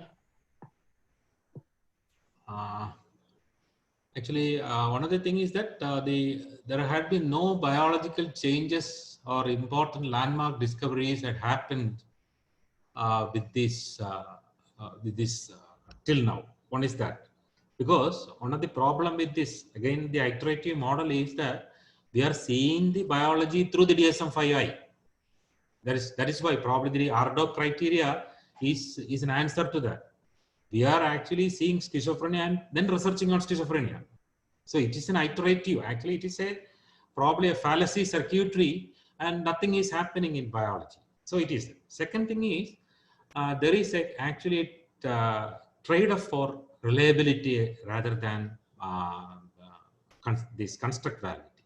That is another reason why DSM-3 and now the DSM-5 is probably, there are no major changes there are changes, definitely there are changes absorbing many of the biological and epidemiological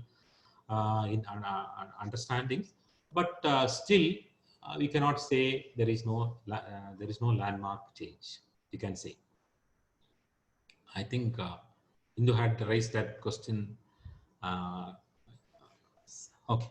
Can I go to the next question? Do the changing nosology harm the therapeutic relationship? That is by Dr. Elaine Cyril. Change in nosology. Changing nosology harm the therapeutic relationship. That's what I said. Probably in the psychodynamic era, one of the advantages is that we need to spend patients, psychoanalytic era, we actually gave more importance to patients' accounts. But landing up in another problem that we had had given a causal model and unconscious motives had been given to.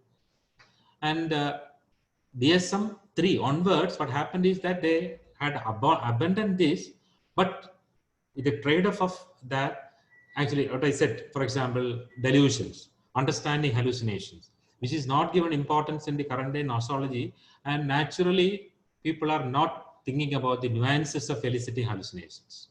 And also, I said rightly, earlier that these psychodynamic underpinnings are not considered at all. We are not giving a developmental level. We are not bothered about the stresses, at least about the major part of our nomenclature. And how did these symptoms develop? And how does the symptom exacerbate with the interaction with the stressors? All these aspects are not given importance to the current nosology. That is why I said in the last slide that a person approaching a patient should be having a categorical system like DSM-5, a psychopathological understanding, a psychodynamic understanding, and questions regarding biology. It should be a multitasking job. The classification system is, we should not stick away with the classification system only. We should think beyond that while approaching a patient. or deal beyond that. I think that answered your question. Dr. Indu goes on further to ask, so with our talk, constructs like schizophrenia are going to disappear? Possibly. We cannot say. It can disappear. Schizophrenia, for example, the term schizophrenia.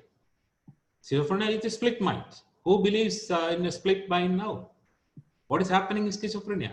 There are a group of heterogeneous disorders, and we don't know what is going to happen in future.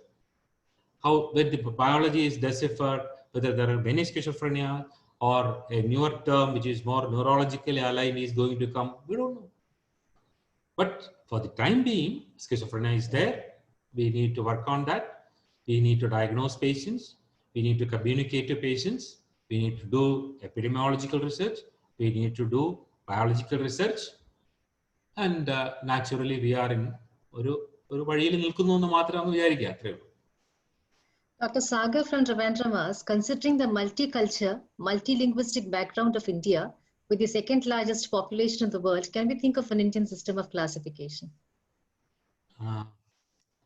Okay, we can think of, but the problem is, actually we need to, that is what I left the topic. Ethic versus emic approach means we can think in two ways. One is that we can think with the patient and we can think away from the patient. And the current nosology is actually is an ethic approach. Emic means we are thinking in line with the patient. Basically, cultural classifications are actually is more of an emic approach. And ultimately, what actually happens is, from a medical perspective, there are expressions of universals, as according to me. For example, the classical example is Koro. Koro, which is seen with, they take Thought syndrome per se. Thought syndrome, we discuss a lot about the thought, the content of the symptoms. But ultimately, what is there in the patient? Patient is having anxiety, and patient is having thought about his own, a preoccupation about his own health. Probably a hypochondriasis, an overvalued idea, and anxiety manifesting in our culture as Thought syndrome is a better way to. That is more of an ethic approach. And from an emic approach, it should be. But I think DSM-5 stance is much better in that.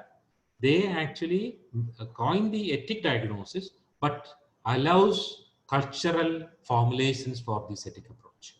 We can express the cultural expressions of these universals rather than going for a regional classification. There could be a global classification, but there could be cultural notations or regional notations for each of these disorders.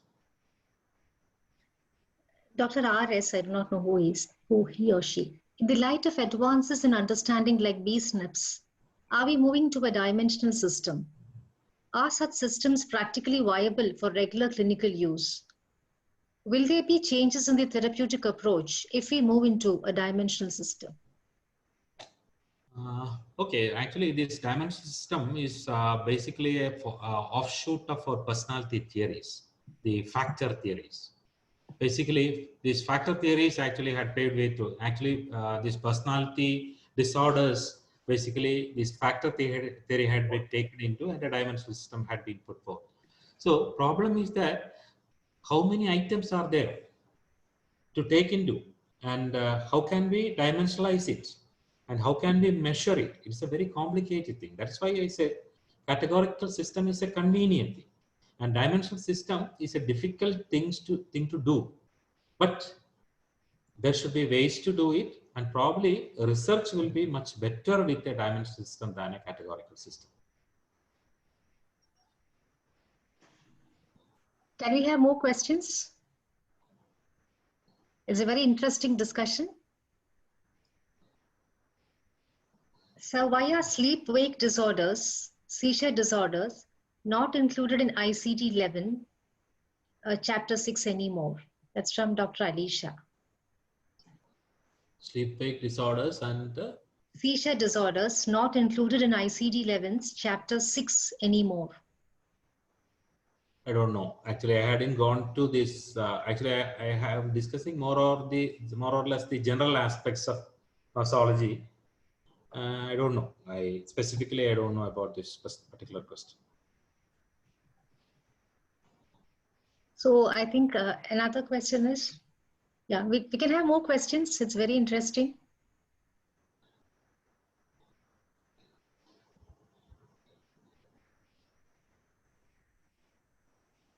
I request the audience to come forth with more questions, because it's such a difficult, very complicated topic, and it needs discussion rather than reading. So please come out with, yeah. Over the years, DSM and ICD have become copies of each other. Why? That's from Dr. Indu Nair.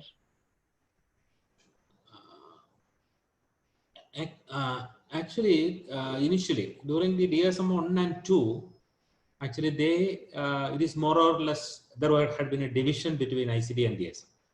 But later, that was a policy that there should be crosstalk between DSM and ICD-10. That is common sense also, because there is psychiatric disorders are ubiquitous. It occurs in United States as well as across the globe. And Americans produce a classification system which has a lot of research behind it, and naturally, and lot of other research happening across the globe. Automatically, there should be a crosstalk between these two systems. And I'm not going to the revenue aspects of DSM and all. Whether there should be two systems, this question I am not answering, but still, there should be a crosstalk. That should be the common sense. And DSM make a lot of revenues from DSM fine. Okay. But I see it doesn't. Another interesting question from my colleague, Dr. Sebind. With COVID, we are asked to limit the time with patients.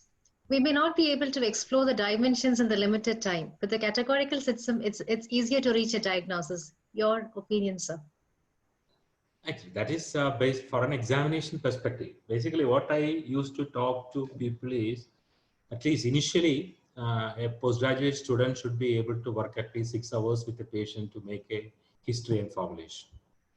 And gradually, at the time of examination, it should boil down to 1 hour. But they are not expected to develop every aspects of the symptom evolution, the stressors, dynamics, etc. But they are equipped to describe a diagnosis beautifully. But actually, there will be further session to explore these areas further. So you should not mix an examination session with the original assessment of a patient. Original assessment, you can have multiple assessments, multiple days in which the different areas could be explored, not sticking to the diagnosis per se.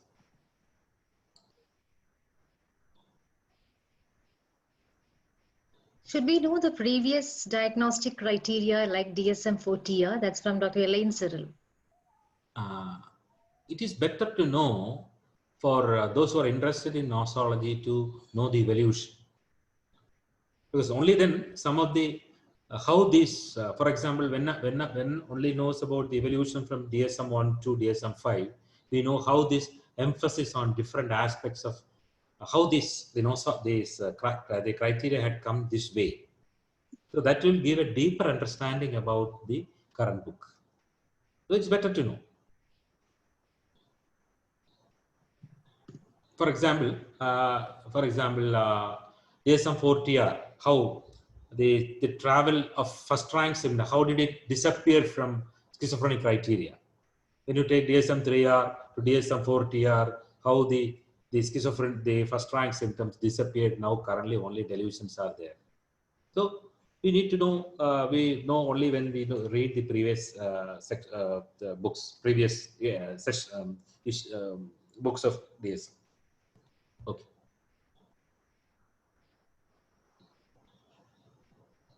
Anybody else?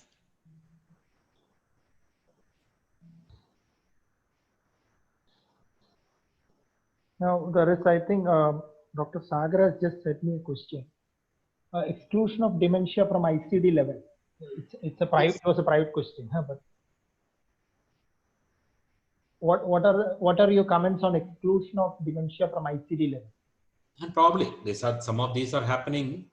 Some of these, that is what initially Indu was asking. Whether there will be change, schizophrenia will appear from psychiatric nosology. There will be a time in probably schizophrenia will be in neurology. It's possible. So these are some of the different. Actually, the dementia patient is the same, but whether it appears in a psychiatric nosology or a neurological diagnosis, that is the difference. So naturally, it goes into neurology. It is primarily neurological etiology. Delirium is also another concept which baffles all other non-psychiatrists. They don't have a clue about it, and that poses problems in the diagnosis and management of conditions, I feel. Okay, that is actually delirium. Delirium. Actually, there is actually I didn't want to focus on individual disorders today, but again, delirium. Actually, that's something. It's a practical topic, and the features and all we can learn from further clinical exam, clinical posting, and all. Any questions? Dr. Sagar, would you like to ask any more questions? Anybody?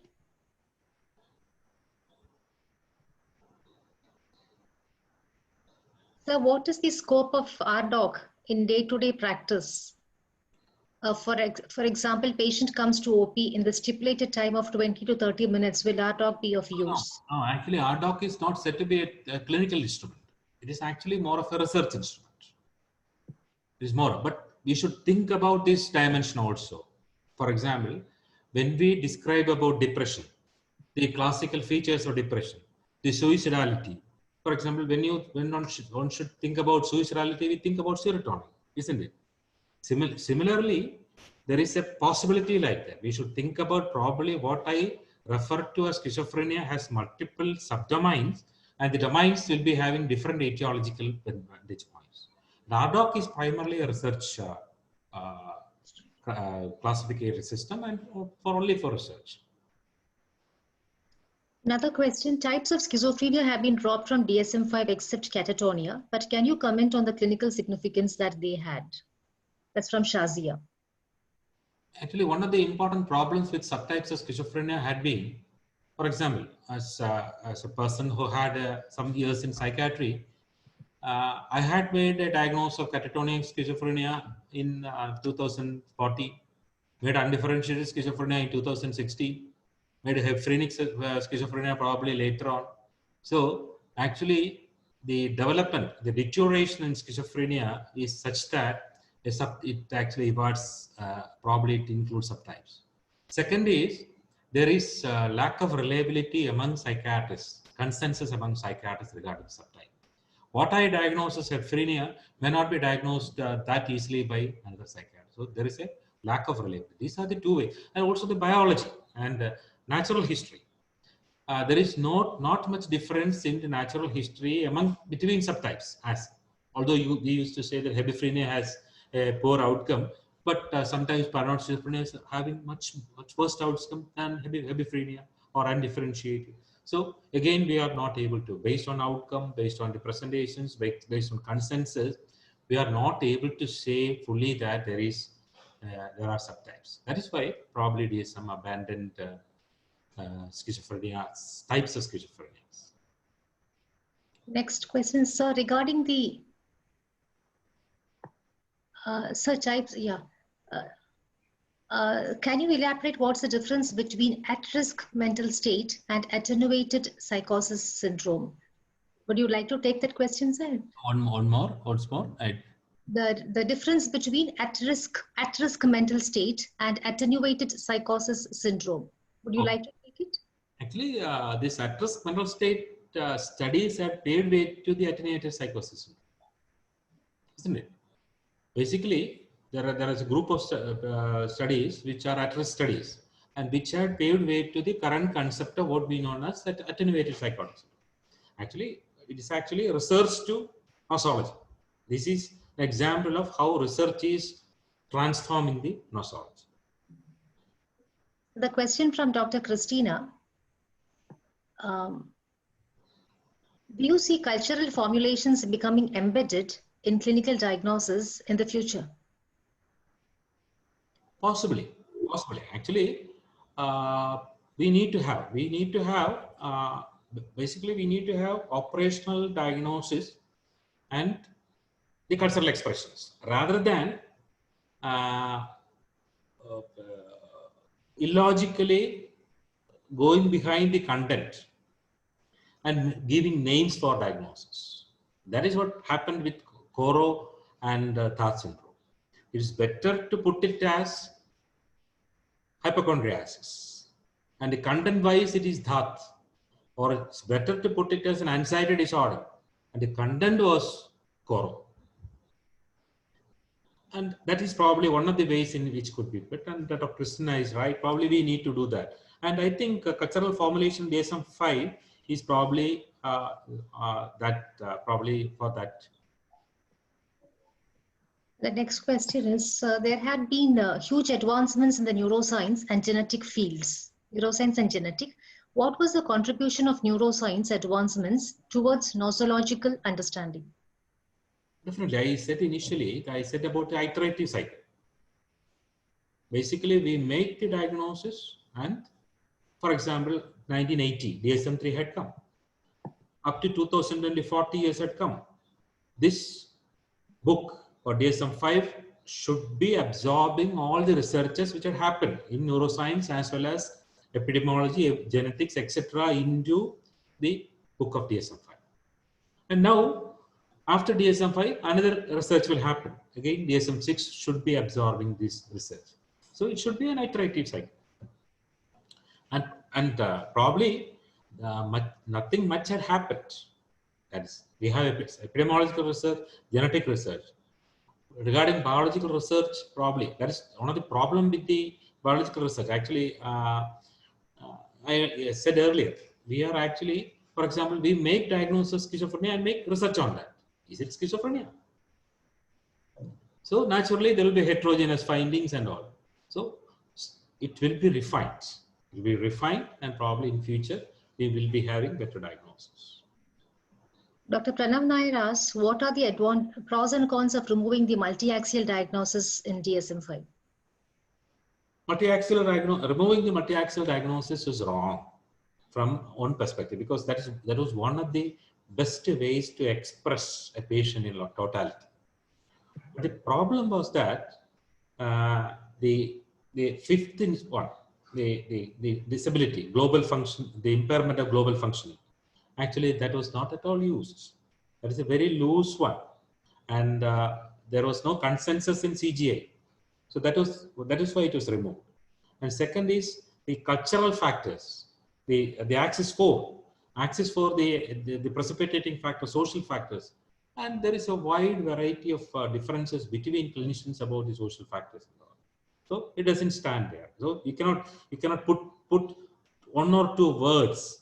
These are the social factors which are given rise to or precipitate the illness. It should be a formulation. It should be a better formulation.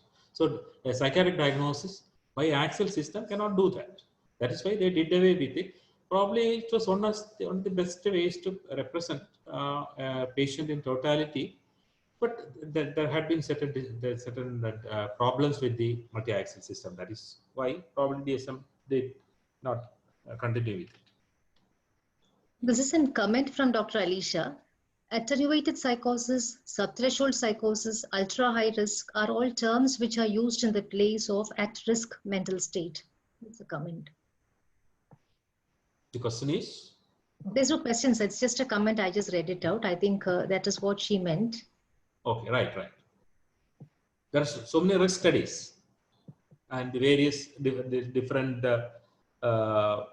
levels of risk, including the genetic studies, the expressions of disease, the early manifestations of psychosis. All these are there.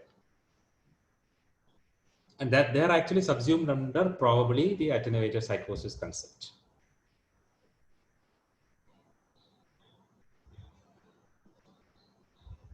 Okay. Any more questions? Any more questions, discussions, or suggestions, comments, anything?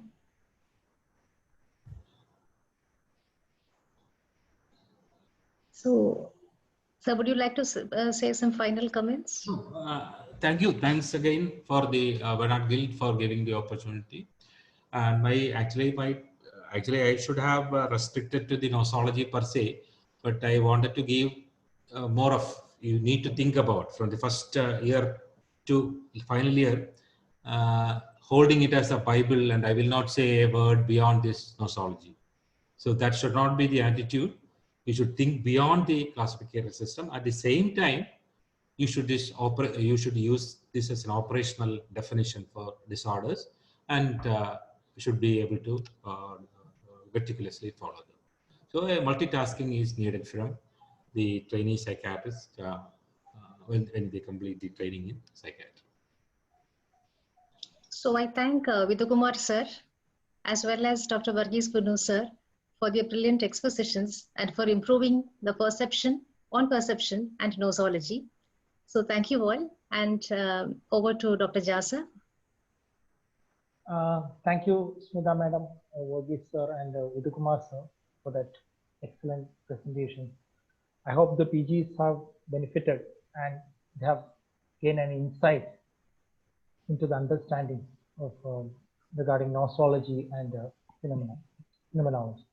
So I would like to thank Smita Madam for chairing. I had not introduced her at the onset of the presentation. She is the additional professor in psychiatry from Government Medical College, Thrissur, and she has various papers to her credits, research papers to credits in peer-reviewed journals and international journals. And her area of interest is in child and adolescent psychiatry. So thank you all on this Independent Day for joining us. And we'll be putting the link for the third day shortly in your WhatsApp groups. Please stay tuned. Thank you and good night. Thank you.